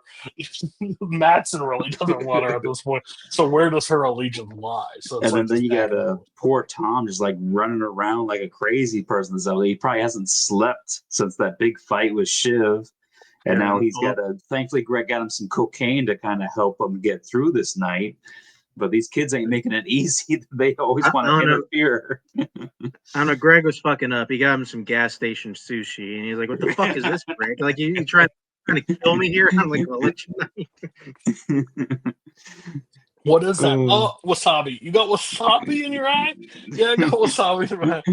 Let me help you. What's lemon LaCroix? It's lemon. God, yeah. What? It's a sparkling water. But it's lemon flavored. It's lemon flavored. Hey, Greg, you bring me coffee? No, I don't drink coffee. I'm not asking if you drink coffee, Greg. I need coffee. Poor Greg. And then Shiv and Tom do have another scene where they kind of try to apologize a little bit, but still they're mad at each other. No. Like Shiv tries to apologize. Yeah, she tries to apologize. And Tom is like, okay, well, what's the tactic here, Shiv? What game are you playing? Which, I mean, at least Tom is learning at this point. He knows that, like but there wasn't one. I mean, like, There wasn't. And this is the time she chooses to drop that she's pregnant. Is that even the truth? Bitch. I mean, can you blame him at this point? Yes, I can. Yes, I can. Tom's a bitch. I can see where this is gonna go. He's like, I don't like. Listen, I know you don't like me, and like you don't need to do this dance anymore. It's like whatever. Oh, yeah, and then Connor. I was gonna say Connor. The Connor scenes. Let me tell you, Arizona for secondhand embarrassment, Kentucky fucks him. Yeah, he's like, what? Anything can happen on election night in 2 states. He's been hovering on 1% of the vote. This made me die. When he's like, my con heads will be back and we will rule the blah blah blah. You made your own mistake. Oh, I'm a billionaire. Woo! Like, the best part of that is when he could see, or he drops out, and then Carl and Frank were like, Connor was running for president? I mean, for me, it was before that when he calls Roman. He's like, hey, Roman, is that deal still on the table? He's like, what are you talking about? That was before everyone voted. Like now you have no leverage. Like, what do you mean deal on the table? Oh, Connor. Oh. Yeah, then they have the whole drama about calling the one state early. They're debating pretty much, like, say, hey, if we call the state, it's pretty much gonna determine. Well, they said Wisconsin there's something happening in Milwaukee, like their problems reporting or some. They burned up a lot of the votes got burned up or something. Yeah, that building. And Shiv is like, well, I wouldn't call that. Like, you can't. And they're like, no, I think we're safe. So they continue to push that one through, and then they get to the point of the night where it's 2 states left, which. First time I listened to it was like Alaska and Arizona. And I heard Alaska with their 11 electoral college votes. It was like, motherfucker, win. Like, what state are we in that Alaska's got 11? What? But no. Well, the night country's got like 3 alone. Night country. All the mine people. After True Detective, everybody went to the night country. So, no, they're waiting for Arizona. And then Tom comes in with their stat guy, and he's like, Arizona is going to flip red. Like, it's going to be red. And he's like, all right, green light it. Like, we're good to go with it. And Shiv is like, the fuck we are. Like, you don't know, like, what if Wisconsin holds. If Wisconsin's right, then yes, we'll do it. And he's like, but you don't want to be the first one out there if you're wrong about the situation. Mm-hmm. Like, no one else is calling it. But yeah. And Roman's just sitting there talking about himself, like, Roman's just horrible this episode. Yeah, it means nothing if we just do it, like, lock it down. Well, I mean, Roman, I feel like at least Roman has a reason. We don't see the call, but he does say, like, for sure, like he said, Menken's going to block it if we do it, and we can be in the good graces if we just push the vote through, and we're the one who calls it. But if we wait and it happens anyway, we're going to be fucked, and we're going to be out in the cold. And Kendall's kind of like in between either one, because he's got the whole stuff with his kids and his wife are like, they really don't want Menken to get it because the daughter's like afraid for her safety and stuff. So he talks to Shiv like, hey, maybe call Nate and see if we can get a deal with the other guy. And he kind of catches Shiv in a little bit of a lie there, where she says she called and they're good to go. And then I still don't really like Jeremy Strong that much as an actor, but like the moment he's on the phone outside and he gives her that look, it's like, oh my god, it's fucking awful. And then Shiv's like, you guys can't fucking do this. And Roman's like, well, if you're gonna say hysterical, I'm gonna need you to leave. And he's like, are you fucking serious? And then they sit there to make the call. Tom comes in the room and goes, we're gonna make the call. And Tom's like, hey, I'm just doing my job here. Like, I'm just answering the. So you want to make it? Okay, we're calling it. And Shiv's like, really? And then Roman's like, oh, nothing bad can happen. Everything can still happen. Like, she gives them that line, like at the end, like, you don't realize what you could just do, which all they're seeing is this deal right here. They're not thinking about like the rest of the country for like the next 4 years. And then if they call it, and especially with the Wisconsin, they'll battle for the next 3 months. Yeah, it'll be this close in the election, separated by 2 states. Basically, is what one state decides the whole thing. It's kind of crazy, and then they end up going. And then Shiv gets on the phone with Mattson, is like, "Hey, we can destroy them. We can fix it," and like leaves this pissed off at Matt at the whole world. And basically, that's how the episode kind of wraps. It's kind of a perfect like bow that they're still at odds. Yeah. The fight for power will never stop between the 3. Oh, yeah. Now Kendall and Roman know that Shiv's kind of playing both sides. Which she fucking should. Like, what are you going to do? You can't be in this side of the thing, and if you can get it on this side, Roman would do the same. Kendall would do the same. Everybody, all 3 of them just want their own power. It just depends. I feel like here's the thing. Fuck off. All 3 of them are trash people. Here's the thing. Yes. She was not really promised anything until the next episode. Like she had there was nothing really on the table for her except when something was thrown on the table for the next episode. So in the end, she was basically just kind of stopping this because she doesn't want the other 2 to win. Like that's what it feels like. No. Well, guess what? What was she promised on the other side of Kendall and Roman's? Yeah. She was at least promised like a spot. Nothing. Nothing. 0. I mean, Roman and Kendall is just as bad. They just want to burn the deal so they can stay in charge. Kendall and Roman on the opposite side of Shiv, and one of them they're doing the same thing as Shiv's doing. Shiv's not doing anything. They all want the power. They're just agreeing with the power. Yeah, they're fucking all 3 are fucking horrible people. While Tom and Greg are being good guys. You just hate women. You just hate women, so you're angry at shit. That's all I gotta say. They're definitely all bad, but I feel like there's just something that irks me about. I think there's something that irks me because you like Tom. I mean, I do actually like Tom. I have a pretty friendly Tom now. I think which you should be happy at the end of this. I think one of the things that does irk me about Shiv a lot, I think showed in these next 3 episodes, is that because like she does have that political background, and like there's always this type of deflection about her. Like she feels like the most political of all 3, to where. Not like in that sense, but the political in the sense that I'm not 100% sure exactly what you believe in. And I feel like every decision you make is just a selfish decision.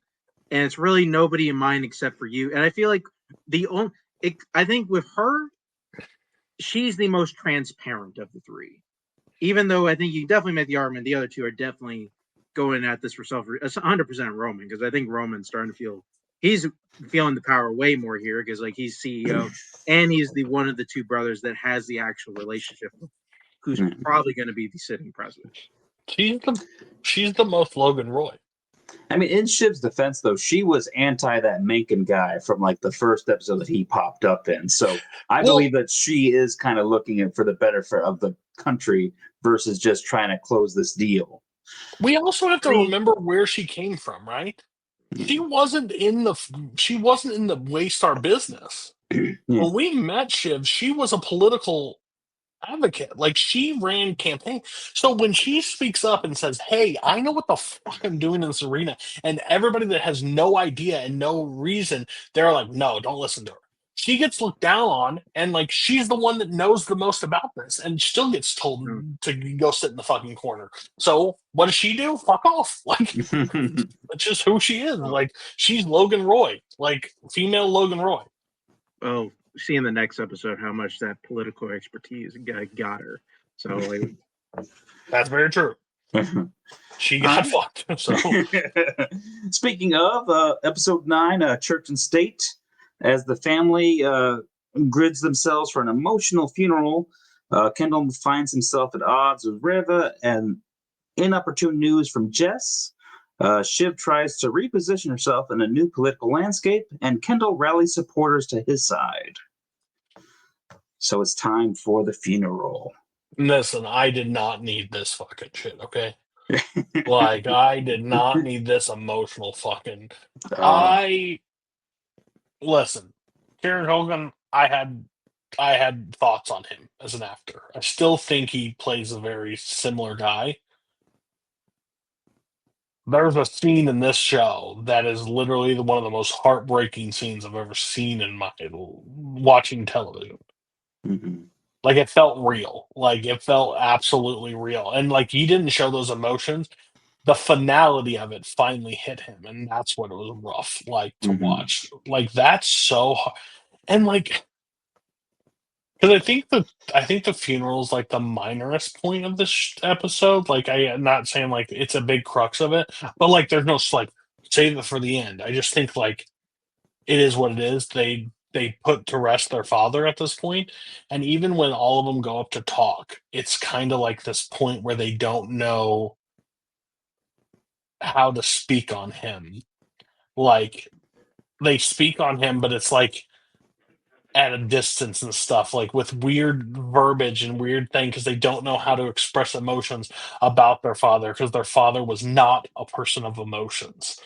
So it's like, but kind of like giving him the green light that it was okay. Like, yes, it wasn't the best, but like, you did the best you could. Like, it was kind of like a send off in that situation. Especially Kendall, like, I hope I have what he had at one point. And then like, Shiv is like, you didn't know how to deal with a daughter at all, but Dad, you did fine. Like, you did fine. And then fucking Roman, is he in there? Like, broke, like the most guttural, like, cry that came from his chest. It's so hard to watch. Like, Yeah. great scene. I think what makes it so, because I mean, we're watching these last episodes. I think a big part of the intrigue of these last episodes is as far as a kid, it's like, who's winning. And after the last episode, it felt like Roman was winning, and it felt like Roman was about to just slam dunk it here, give like a really heartfelt eulogy. People see him as a true leader, and it's over at that point.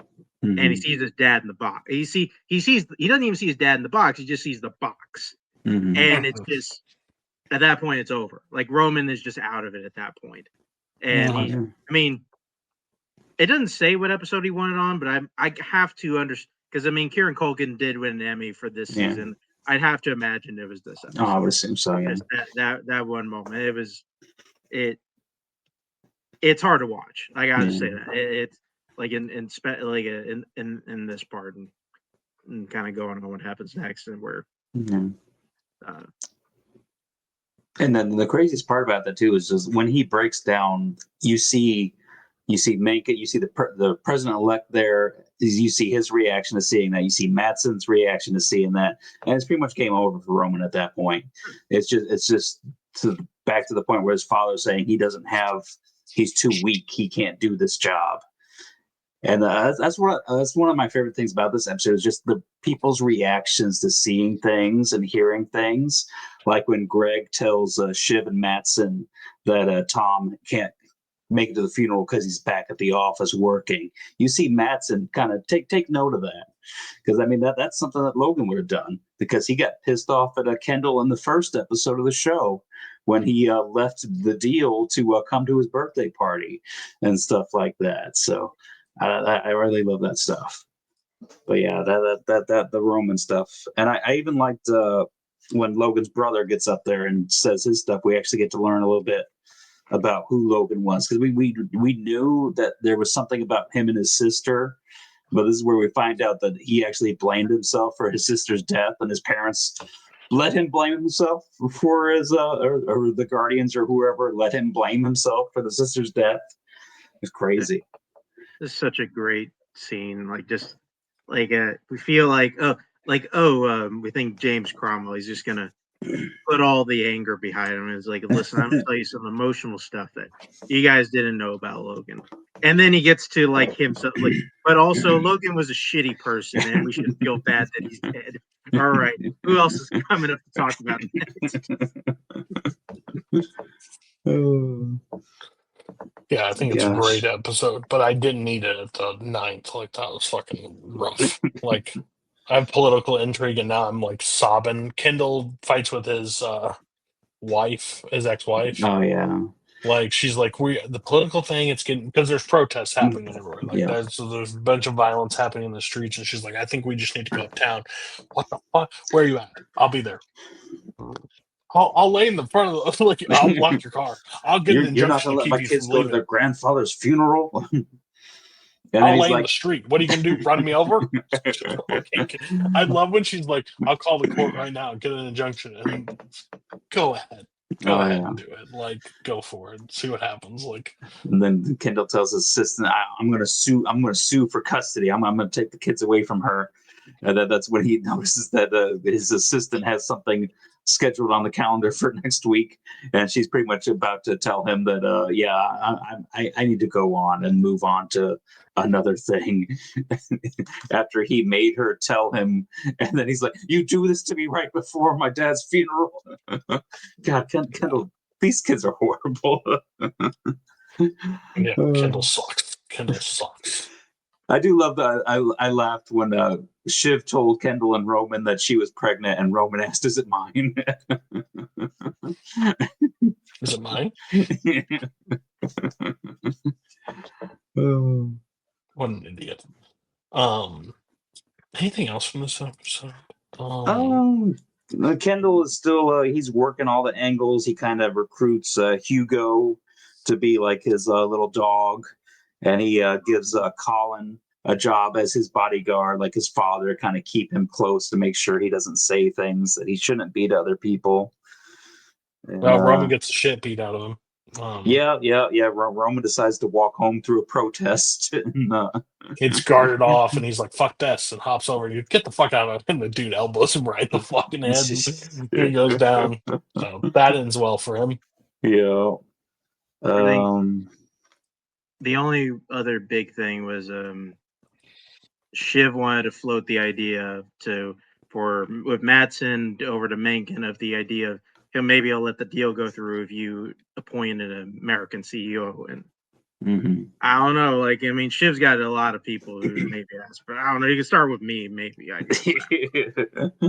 Yeah, Madsen's like, maybe, no. I mean, okay, like a person, no experience. Yeah, sounds great. Yeah, why not? She's got a name though. Yeah, she keeps rattling and stuff, and you can just see Madsen's face, like, yeah, like, I was like, Shiv, you are not getting this at all. Like, and then she introduces Madsen to Mencken at the funeral and has the thing, and then Mencken is like, oh, you like me now, huh? Where that happens. Yeah, so it's looking like Mencken's not going to help Kendall and Roman after all.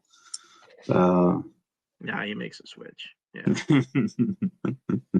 and which Gray is like I like at least how this episode. It starts out Roman's ahead, he breaks down. Kendall kind of picks up the ball. It looks like he's going ahead. And then, fucking Shiv just sprints ahead of both of them by the end because, he ends up just agreeing to the deal. It's like, okay. It's a really nice bit of intrigue, going into this final episode. Oh, yeah. And then anything can happen. Yep. Which I wish I could say a quote right now that Tomlin said numerous times, but it's plays very true in this last episode. All right, so that'll bring us to our series finale with Open Eyes. Ahead of the final board meeting on the Waystar Gojo deal, Kendall and Shiv try to shore up their opposing interests and get a fix on the whereabouts of a physically and emotionally bruised Roman. Yep. Basically, Roman shows up to Mommy's house. Roman gets a call from Mommy calls Shiv. Shiv goes, "Oh, I'm on a plane. Get there right fucking now." Try to convince him to switch to our side to get the deal signed. Fucking Kendall calls and goes, "Is Roman? I'm not at liberty to discuss." Okay, so he is there. Is Shiv there? I don't want to talk about this, but I would love my whole family here at once as I could possibly be here. All right, that's a yes. All right, I'm on my way. On a plane, gone. Everybody's going to Mom's house. Yeah.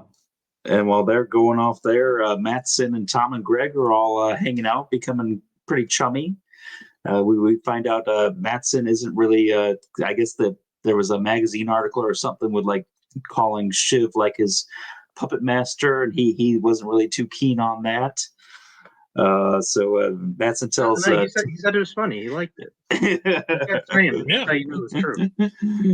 Yeah. I mean, Mattson tells... Mattson pretty much tells Tom, like, yeah, there's something about Shiv, I think I might want to have sex with her, and, under the right circumstance, I think she could want to have sex with me. And Tom's just like, oh, yeah, sure. Yeah.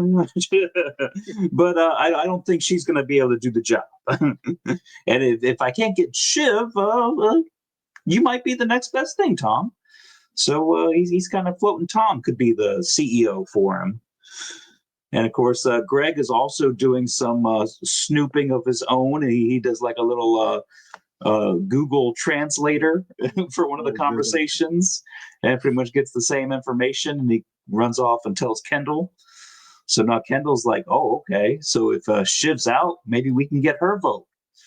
So all the kids just happen to be there at Mom's, and they pretty much try to tell Shiv, and she finds out it's true. It's not happening for her. It's like, look at the letterhead. They've taken you out of it. Like, the fucking knife she must have felt when she read the fucking press release and just see the X's like it were like American CEO. So now we're back at just the three kids working together again. But now they just need to decide who's going to be their CEO that they're going to put up out of these three wonderful choices. Only one guy is going to work for this one. Which I don't know why I thought this when I heard them say that. I thought for a second, like, well, what if they just offer up somebody else that they can control? Which honestly, that may have worked. If they were like, hey, why don't we just ask Tom to be the CEO? We can control Tom, and we will win. Like, that would have been that. I felt like that's maybe where we were gonna go. That now it's going to be like Jerry up or something. Like, who can woo Tom Mattson, which I think is still like a 50-50 shot at that point. Well, and Shiv like comes back after she makes those phone calls, and she's like, "So what is the plan?" Like, she knows she's lost on this one, so now she's got to figure out something else. So she ends up. They're all frantic. They honestly have a really good like scene together. When they do the meal for a king. Yeah, they like revert back to being kids again. Like, there's a part like hanging out at Mom's house, joking in the kitchen, doing that stuff. Like, there's some real levity, but they're it's like Logan said, they're not serious people. Yeah, but it's like it's time for war, so they end up getting back to the States, and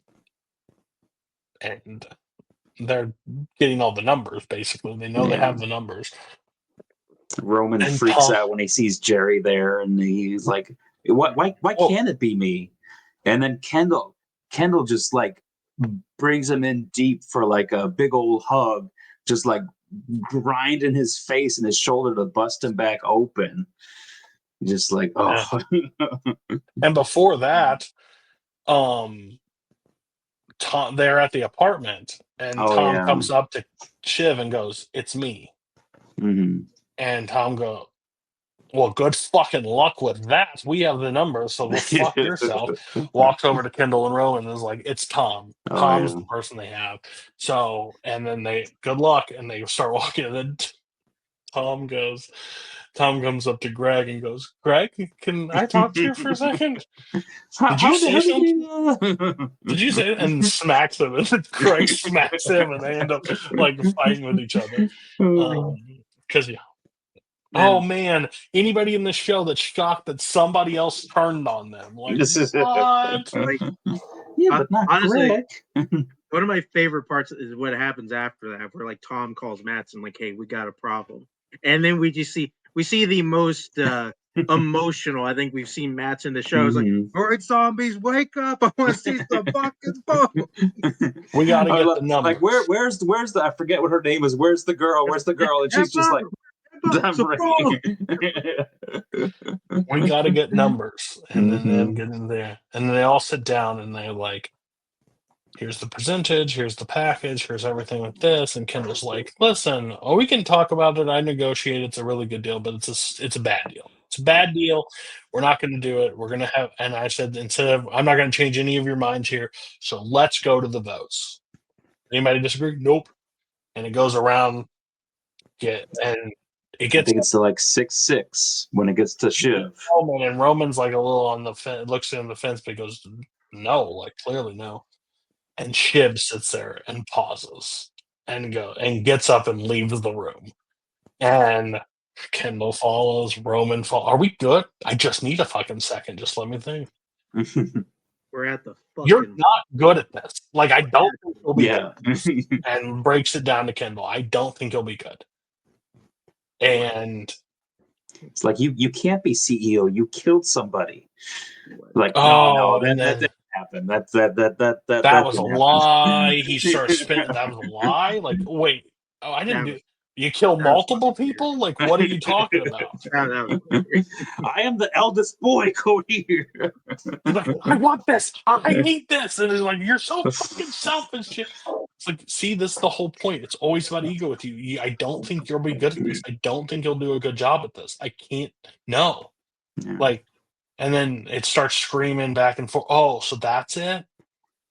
It's just this huge emotional thing. I'm so interested to see where you're at. And then, but Kendall walks back in the room and goes, "We need to halt the thing. We need to pause it. It's over." And Frank goes, "It's over. It's 7-6. It was voted in favor." And Kendall just walks like blindly out. And Roman's the only one left there to like do the shake and do the pictures of Mattson and Tom sitting next to him, and like Shiv's sitting on the outside like looking in, and Greg's in the room. We have Greg and Tom have he puts that sticker on. I got just enough to save you. Beautiful. And then Roman, it's kind of like how the three siblings leave. Roman starts how he's ended, where he's at the bar drinking, just living life, whatever. Kendall's running through, like walking to a river, basically by himself. And then, not by himself. He's got Logan's shadow with a call on the bodyguard. That's what I was gonna say. And then he's turned into his dad, which is proved like even when he's all alone, but he can't ever escape like his dad's shadow. Oh yeah, it's kind of like that symbolism. That's at least what I got from it. Yeah. And then Shiv is in the car with Tom, and he just puts his hand out. Congratulations, and like hands him. For the the first show time, is a tragedy. The show is just a tragedy. That's basically how the show is ended. What I think is funny, though, you're absolutely right. It is a tragedy. Mm-hmm. But do we feel bad for anyone? No. I mean, like that's what's crazy about it. That's what makes it so awesome. It is absolutely a tragedy, but we don't feel bad for anyone. The answer was in the helicopter. The answer of this story was in the helicopter. No one in this group can be trusted to run this situation. And at the end of the day, it ended the same way it started. Mm-hmm. And Tom was the only person because he was mauled. He isn't in he wants the power. He just doesn't have the ego. So he can be he's controlled. smart enough to be subservient to, because he knows billionaires don't want to be challenged all the time. They just want you to do what they tell you to do. And even when Kendall sits in that chair when he gets to the office, knowing he has the vote, the ego has set in. He's got his feet up. He's king of the castle. And to quote Tom, I have seen you get fucked a lot. I've never seen Logan get fucked. And at the end of the day, Kendall gets fucked again. And when the show is taking you on a 39-episode journey of the 101 ways to watch Kendall Roy get fucked, at the final time, it is still as satisfying as the first time it happens. Oh, yeah. It gives you enough hope. It takes you right to the edge when you know it's 6-6 and it's left on Shiv's plate, and they all were in agreement before they left.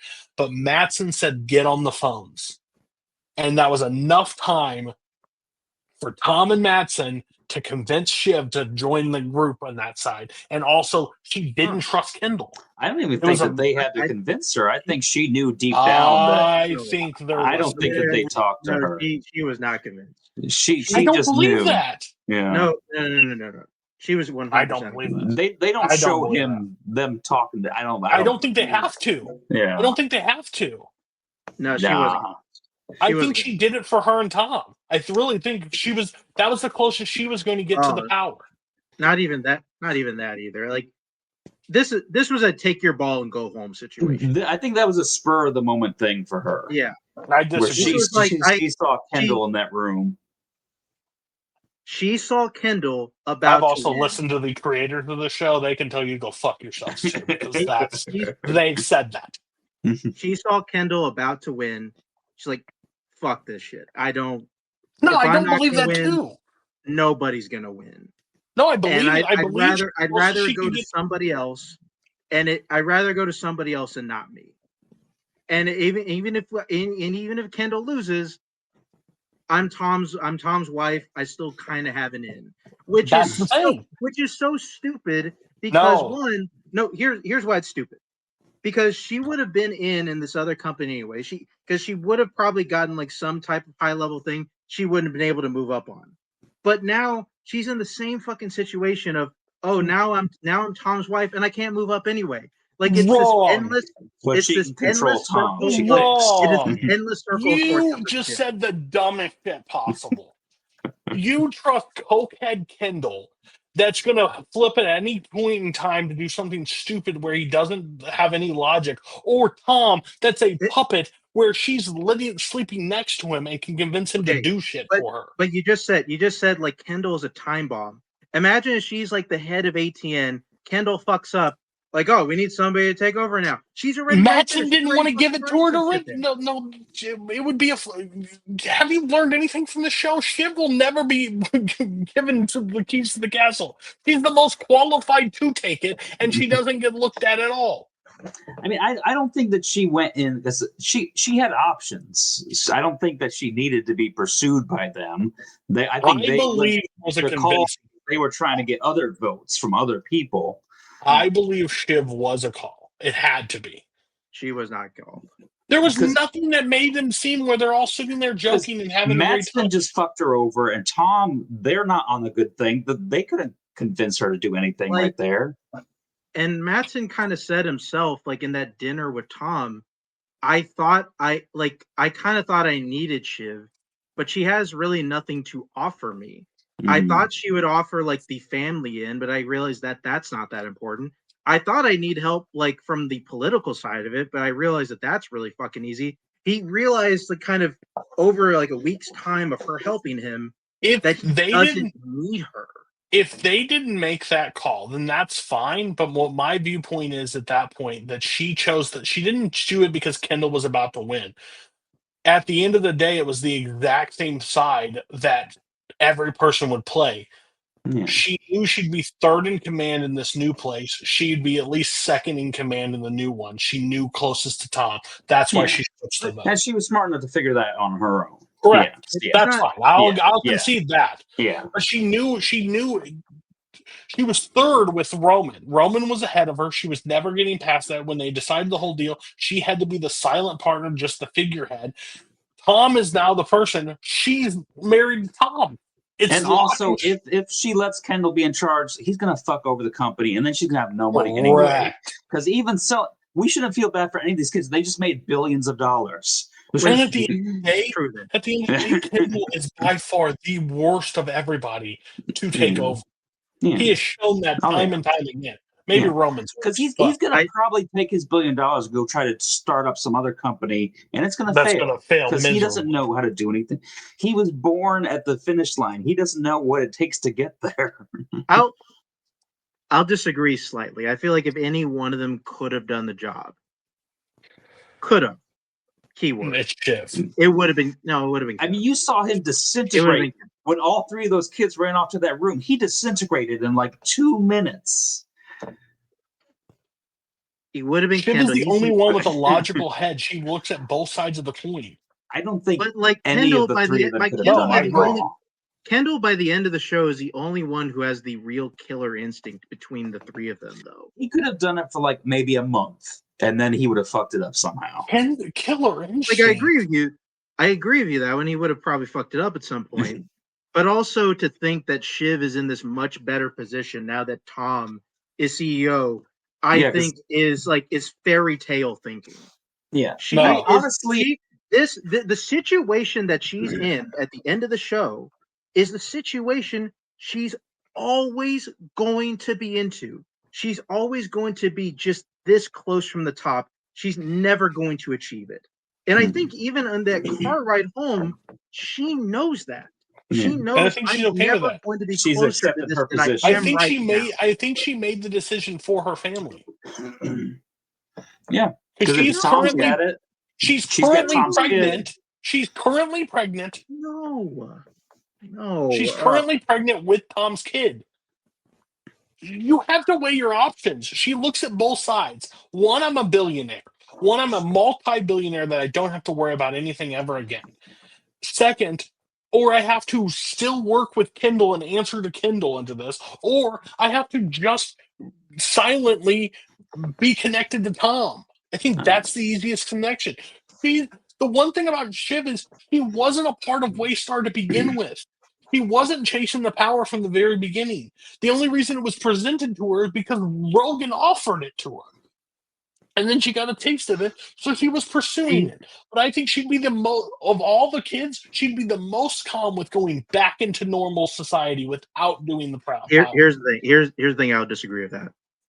She always wanted the job, but she turned herself. She always wanted the job, but she turned herself into Connor. She didn't always want the job. She wanted her father's approval, just like the other kids. There's a difference, and that came with the job. She did not want to be CEO. She wasn't even in the picture. She was doing a different job on the outskirts that was also going against her father and Waystar. Well, that's because they always assumed that Kendall was going to be the guy. And that's when she started pursuing it because she wanted it. She didn't start pursuing it until it became obvious that Kendall wasn't going to get it. She didn't want it until it was presented to her by Logan. Mm-hmm. And then once she broke Logan's trust, she knew she wasn't going to get it either. But then she kept chasing it because she's like, well, I think I could do this job. And then it kept getting thrown in back in her face. And at the end of the day, she was chosen between two different places. Either way, she has to build on the one. It's the one most easy no-brainer ever. Regardless who called, if it's Tom, if not. One, I'm a multi-billionaire, or the other, I'm still operating this company that has a $3 billion in debt under the weight of what Logan created, and I have to answer their fucking Kendall Roy and I have Roman. to wait for Kendall to fuck it up. I'll go hang out. I'll go be with Tom and go be pregnant and have a child. Peace out. I don't think her and Tom are going to be together outside of just for like the business relationship. No, I think they're locked. I mean, they're going to stay married, but it's going to be a paper marriage. They're going to be in a marriage probably the next 20 years, probably. However long Logan stayed together with the three of theirs mom, that's how long that marriage is going to be around. Oh, that's the part I forgot to mention in the last episode. I loved when the mom brought like all the mistresses together to sit in the front row at the funeral. Yeah. No, like personally though, I just completely disagree with that. She saw this ending. she saw Kendall winning. He's like, no, fuck that. I don't want Kendall to win. I think that was part of way. it. I think that was a part of it. I don't think that's the main thing. Like I don't think think that's what she said to his face. I think that's what she said to her face, but I don't think that's the truth.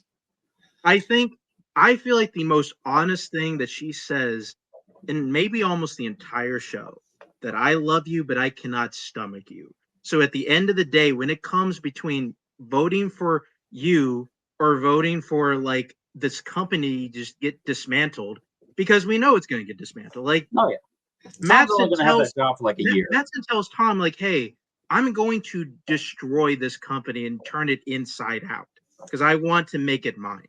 So she knows this is what's going to happen. Yeah. But she sits there and she's like, you know what? I'd rather all this legacy be destroyed than let Kendall take this over. Kendall would have done it himself. Kendall would have destroyed it himself. That's crazy that we watched the same show and we got two different things, but it's whatever. Yeah, I mean that's the great thing about the show. I think if you had to do the percentage, it's 10% because she didn't want Kendall to have it, but the other was because why would I want to work for Kendall?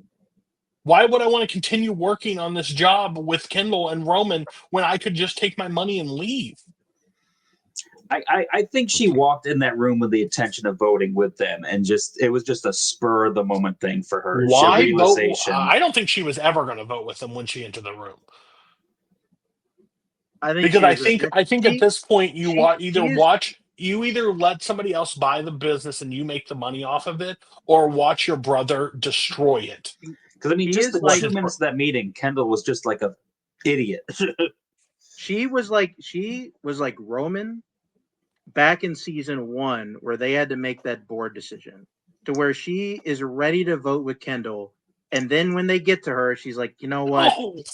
Well, that's different because Logan was staring down Roman when he was disagree with that. I don't think she was like, I don't think she was on the fence and be like, oh my God, Logan. No, if anything, she heard him talk for 2 minutes beforehand and says, this is the leader of the company that we're going to have. Jesus Christ, I'm out. Either or. I think that if they would have gone in that room, why would you? That room and says, fuck this. Why would you run Kendall? If they would have gone to that room and Kendall could have like shown her that he could do it, maybe she would have gone back there and voted for him. But he goes and he just at the end of the day, everything. It's the classic Logan rule. You don't have the killer instinct. He didn't have it. He couldn't even convince her. He tried. I mean, and he's like, I'm the oldest son. I mean, honestly, he does, the way he freaks out at everybody. Ultimately, that's what kills him at the end. That's why he couldn't do this job. He goes all ego on his two siblings. And that's the reason why he's addicted to the idea of being the CEO. Like, since he was 7, when his dad told him, "Oh yeah, it's your job," and he's just been living with that. He's the least convincing person.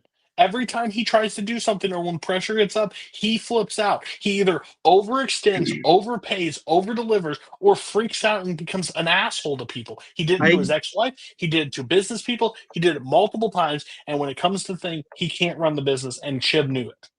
I personally think is that I don't think either one of them is good for this business. I think technically, though, the best one is Kendall. I think Kendall has shown that he has the more That's crazy. He has the more aspects to actually run the company. But his big problem is that nobody likes him. Nobody actually likes him, and nobody actually respects him.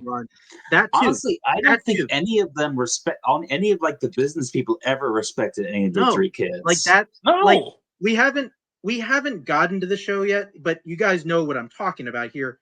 Kendall is Stannis Baratheon. Is he technically deserving? Sure. But nobody actually wants him to take the top job. Stannis was efficient. He knew what he was doing, though. He wasn't a fuck up. He just wasn't a nice the problem. Guy. When you guys all sat there, that's later. That's later. Yeah, that'll be an argument for another day. This just boils down to the fact of the matter that I fought for in season 3. when everybody wanted to vote Logan as the bad guy of the fucking week and everything. No, Logan just knew it before everybody else did, and everybody else was having a problem with it at the end of the fucking day. None of these kids are fit to run my business because I didn't want it, and that's why he was selling it to begin with. And the only reason it was up for a vote is because Kendall chased the power. What they should have done is honor what his dad's wishes were and sell the fucking company because that's what his dad was doing. The thing that I do think is kind of funny though is like we look at where everybody's at, and everybody's just kind of at somewhat, or at least Roman and Shiv kind of in the same spot, just because that's always where they're going to be. It's just like that's just kind of no matter what they do, they're always going to be here. What I think is kind of interesting with Logan, at the very least, even though he's not in this episode, is that he chose Gets his way. Well, not that, but he chose to sell the company, even though like he dreamt that he could hand the company off to like his kids to show that so that his legacy would live on. That is what he wanted his legacy to live on. But Mattson says like, no, I'm going to tear this company down. I'm going to make it in my own image, and the kids aren't going to be in any part of this. So in a weird way, like Logan is also kind of worse off because like his legacy not only died in the company, but it also kind of just died with him. Like his kids aren't going to amount to anything, and the company like isn't going to be his anymore. Because if Logan had lived, he at least would have kept ATN, and then he could have eventually maybe given that to one of the kids. He just sold that thing out too. But even in this episode, they show the video at that apartment. They show the video of like Logan at dinner with like all the business people and Connor. And like that was like his inner circle. You see him like relaxed and calm and having a good time with all of them. Well, it shows. Notice who isn't there. Yeah, it's the three kids are just like at the funeral where they said the three kids are just playing outside his office, and he come yell at him every once in a while. That's pretty much what everyone saw them as. It's just like the three kids. No one respected them or thought any of them were going to be able to do it. I listened to the creators of the show. He's like, the reason why is just a tragedy at the end of the day. Like this whole thing was going to end the way it started. Like there was never going to be a silver lining at the end of the day. It was the fall of this family, and they all chasing power until it was ripped from their own hands. That, and it feels just. Yeah. At the end of the day, you feel like everybody gets exactly what they deserve. I mean, they don't realize it, but it's the best thing for them because they don't have that weight over them now. Jesus, that's what I'm thinking the entire time. Like, you heard that your dad took out so much fucking debt on this business. You bought more shit. Motherfucker, just take it and run. Like you can literally buy an NFL team right now with your fucking money. You can buy a fucking base. You can live your life at that bar the rest of his life and just like hang out and have a good time. It's like in the real world, like two of the kids of the Lakers organization ran the scouting department for the Lakers. They sold the Lakers for $10 billion and they got fired this week from it.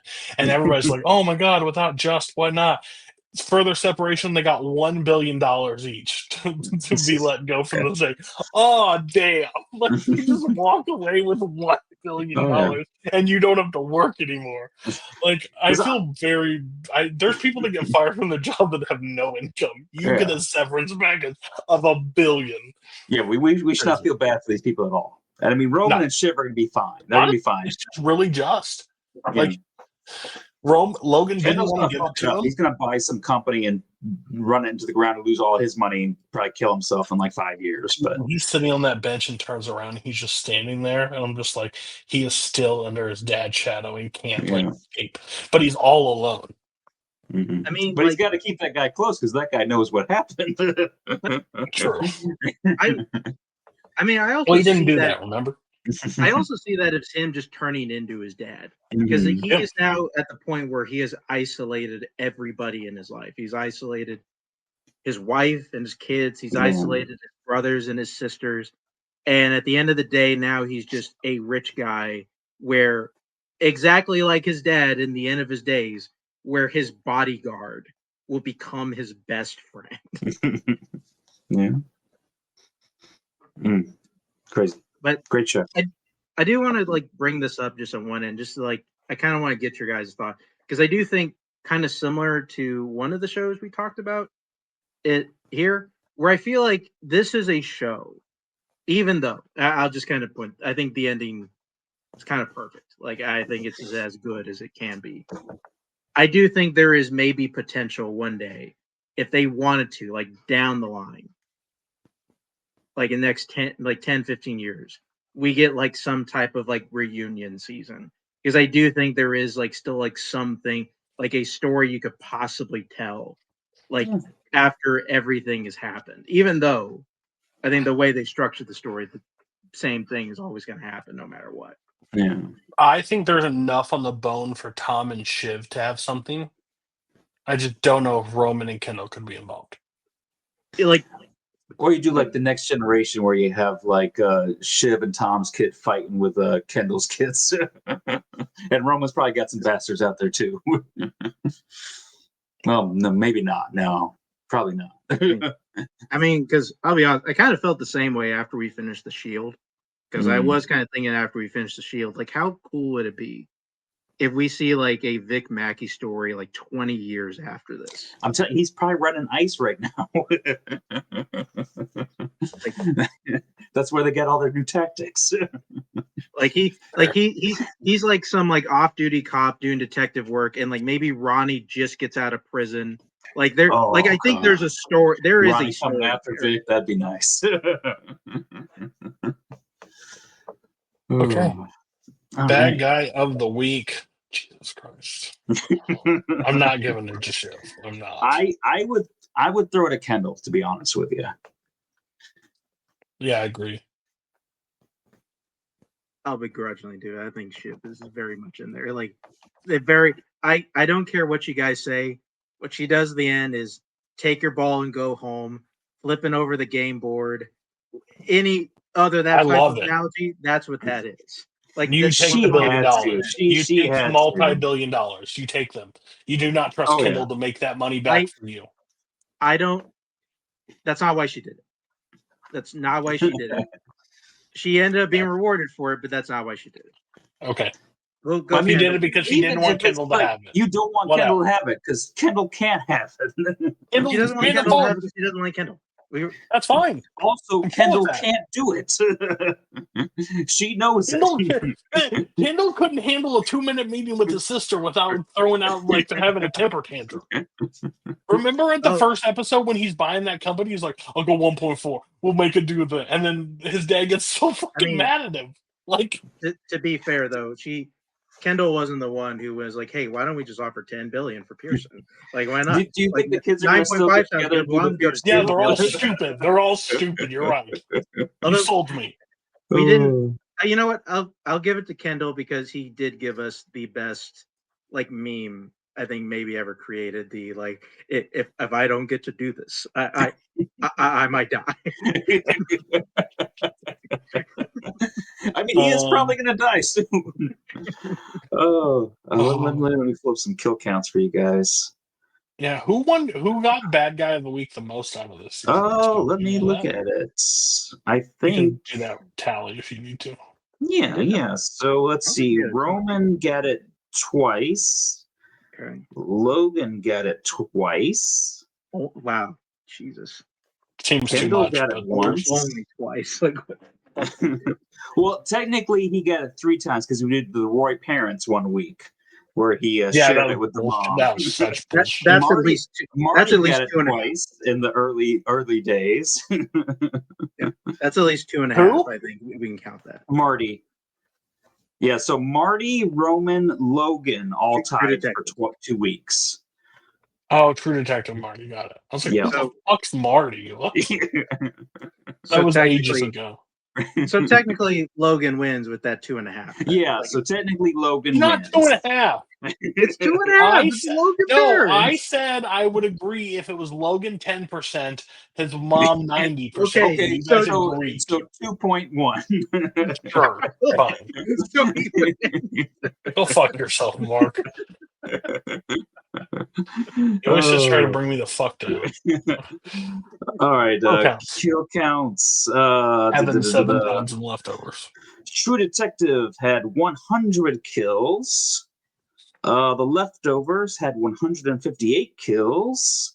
And Succession, in a record-setting 3 kills. wow. Okay. What was the main character, though? Wait, was that just curious? Was that still lower than like Mad Men? Oh No, Mad Men had the plane. yeah, Mad Men had the plane, Okay. and also I think it had more deaths than that in general. Let me see. Like, yeah, we're probably not gonna have another show that has fewer deaths than Succession. I love it Yeah. every time somebody drops dead on the thing, Matt has to go to his tally sheet. Yeah, Mad we Men just had- watch, but Matt's like, I gotta find out who died. I can't Mad wait Men for had this next 18 season. deaths plus the 94 in the plane crash. So yeah, I So- can't wait for the next season. I'm gonna need some numbers. I've already started doing research. I've already started doing some research to help me out with that one. Battle of the Bastards, Battle of the Bastards, and the Battle I of found a Blackwater. website that tells me how many people died in each of the battles. Let's go. Okay, season rankings before we get to series rankings. All right. Where do we want to start at here? Leftovers. Yes, Leftovers. I will say no. You go two ahead. don't get to speak. You can't speak before me. I don't know why you've seen this.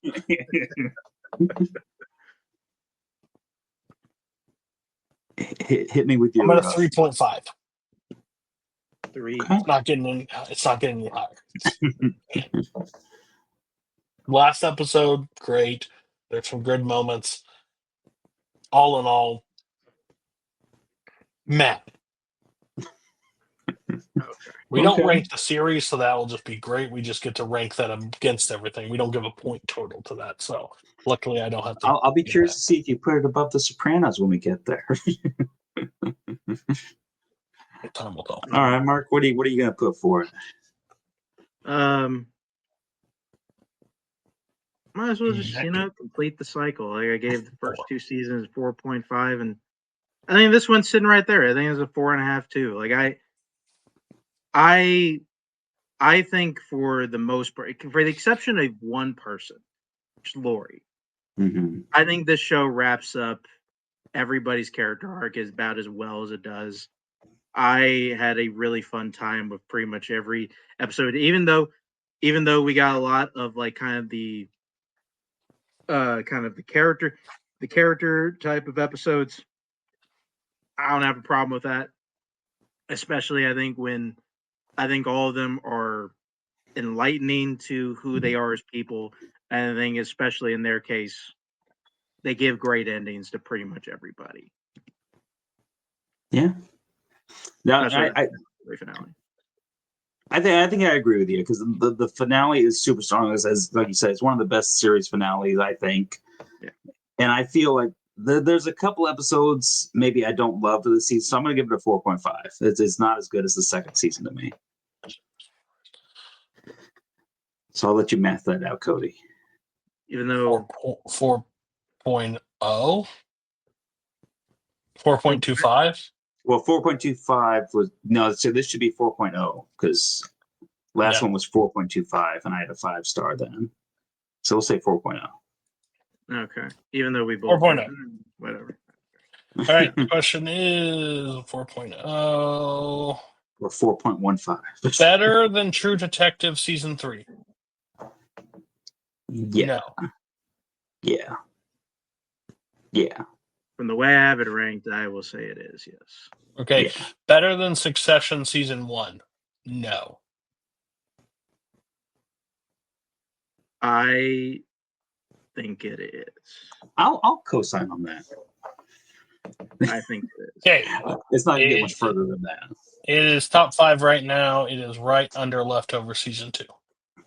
Okay. That's good. That's and about right. under Succession season 2. Okay. True Detective. What did I give season 2? Season 2, you gave a 1.5. 2.0. Oh, okay. Fair. Slightly better, but I would never watch this again. The amount of family drama in it is so bad, and then it is literally blue balls. Yeah. The show, like, it gets you built up so bad, and then just walks out of the room on you. See, I kind of hurt myself because I gave season 2 a 2, so I think I have to at least. I think I at least have to give this a 3. Oh, you mean you don't? You can give it a 2.5. Why are you jumping a full point? I mean, half the season was good. It's 6 episodes, Matt. I'm gonna be nice. I'm gonna be nice. I'll it let doesn't you guys know do the bad you. guys. You don't get to meet these people. I might meet Jodie Foster one day. Who knows? All right, 3. And I'll tell her that she can't have sex scenes with guys. Facts. Cody's Mark give it a 4.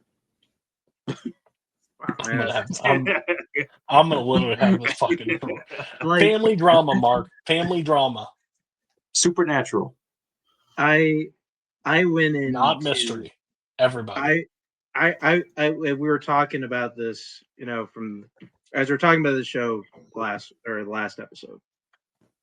I really was kind of thinking to myself, I think I'm going to give this season a 3.5. Hearing us talk about it, I think I'm just going to side with Matt here and give it a 3. I think overall 2.75. Yeah, I think overall I still enjoyed the mystery a lot up until the end. Honestly, I enjoyed it a lot up until the end, but I think all the other stuff really annoys me. Even though it's weirdly enough, even though I think this is exactly the formula I think True Detective should follow, mainly because they got somebody else to run the story. And I think they should continue on with that.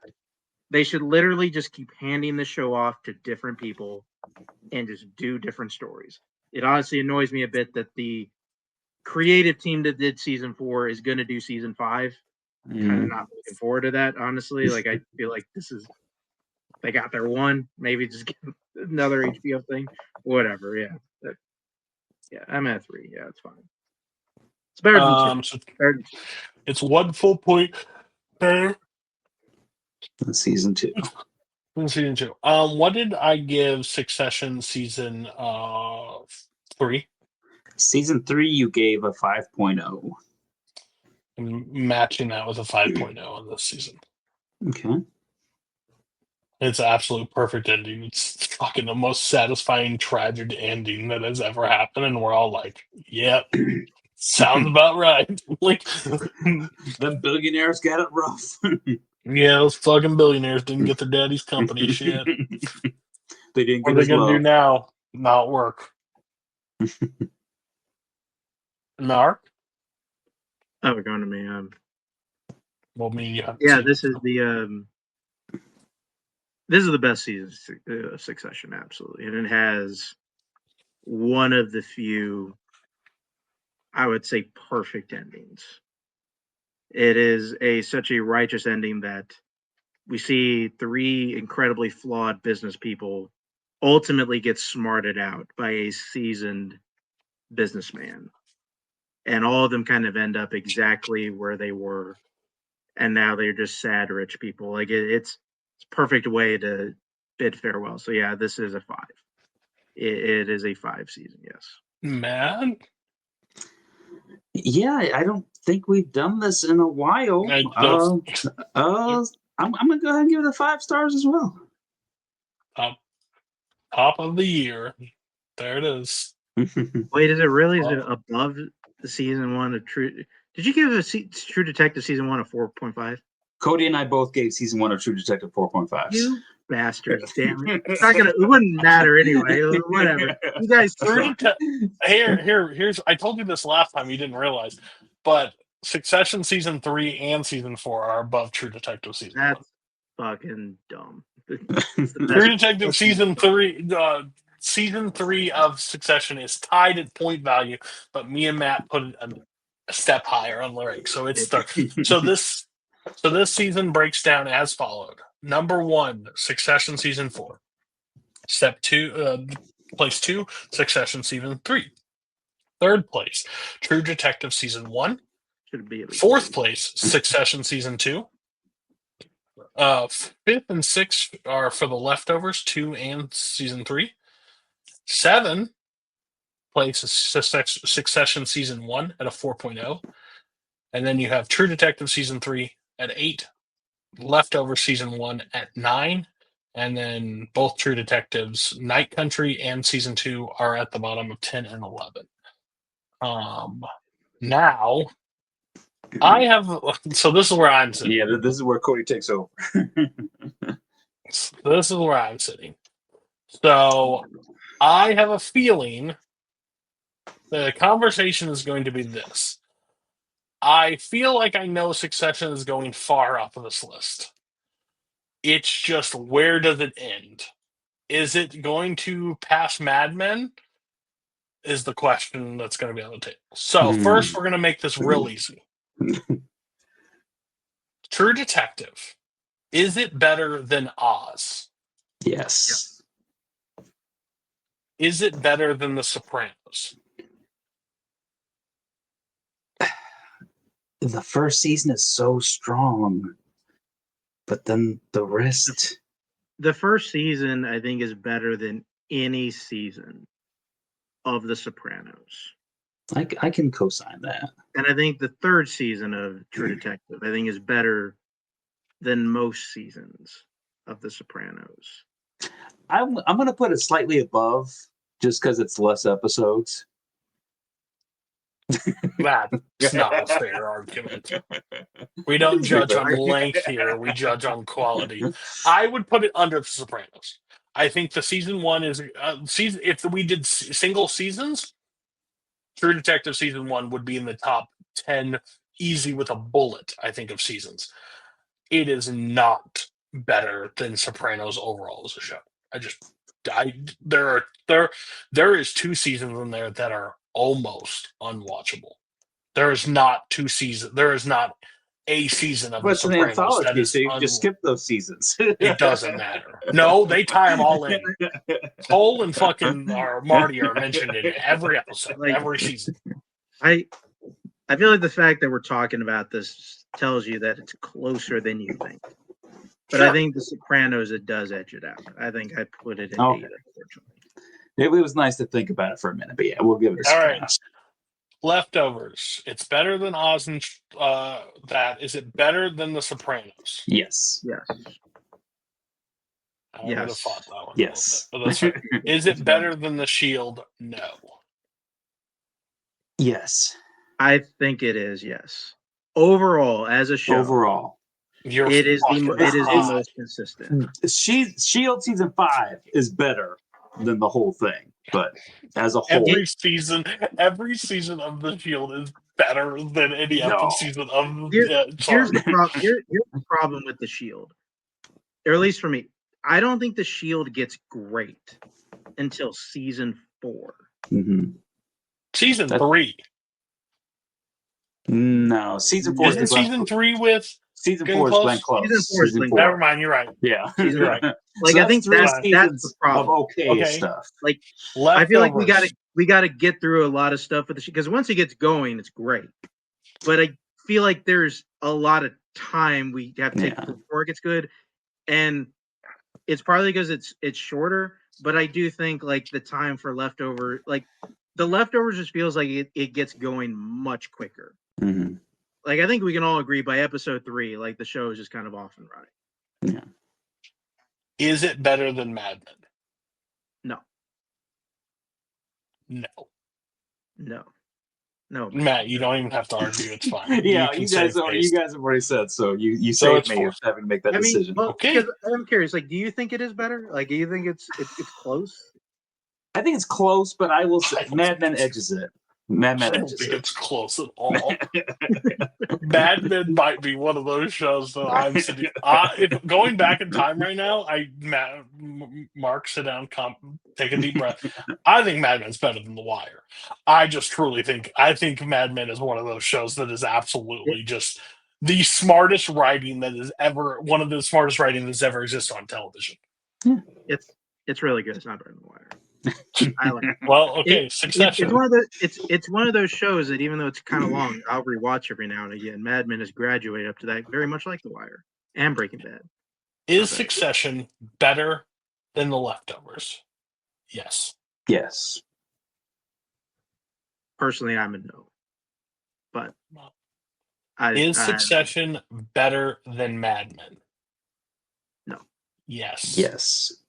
Damn it! Really? No. It's not better than Mad Men. Is Succession better than The Wire? Do I have to punch you guys? It absolutely is not. No. Yes. No. It's not. What are we talking about? Season 2 is still exists of The Wire. Season 2 of The Wire. When you watch that for the second time, you'll like it more. Maybe. It'll grow on you. Season 2 of Okay. The Wire is still better than Season 1. So, our rankings, 9 seasons in, 9 seasons we have completed. The ranking as followed. Breaking Bad, number 1. Wire, number 2. Succession, number 3. Mad Men, number 4. Leftovers, number 5. The Shield, number 6. Sopranos, number 7. Number 8 is True Detective. And Oz is still last at number 9. Crazy. We I got at least said, another when I year went or in there, I was so of like- Oz being number 9 or at the bottom. I literally walked in and I was like, "It's the one question I have is Succession beating Mad Men?" Because that's the one that I knew where it would be at. Because I knew it wouldn't get over Wire. I just knew with both of you, but I just had interested. So that is it. We are done. I messed it up because I left season on the thing when I had series right here. Fucking, I'm horrible at my job. Let's But take it that back. is it. We are wrapped. We are done. But we will be back next year with a brand new season. Well, for them, it's going to be shows. like a couple of weeks. True. True. We are done. We get a break. Mark gets to go sell insurance without having to run to a call on a Friday or a Thursday. We will be back. And man, talk about series rank, everything. It's going to get real interesting because we're adding one of mine. I don't normally get these because I don't get shows because I don't watch a lot of shows. But one of my top shows, Game of Thrones, is joining the thing. We get to battle through all the great seasons. We get to talk about 7 and 8. We get to have that discussion live. We're actually doing the live show on the new show. House of Dragon will be in the summer. We'll probably do that as well. We have a lot of stuff planned for TV Chronicles. We're enjoying it. We're going to keep going. And then we have The Americans, and then we have Justified. Justified is another show. If you Google it, it's in top 15 list of all time of TV shows. I'm interested to see. Walton Goggins joins us again. Can't wait. A bunch of TV actors reappear. So check next time. The outro is now featuring the new show. So we will see you Glimpse of the future. in 2 weeks. Bye-bye.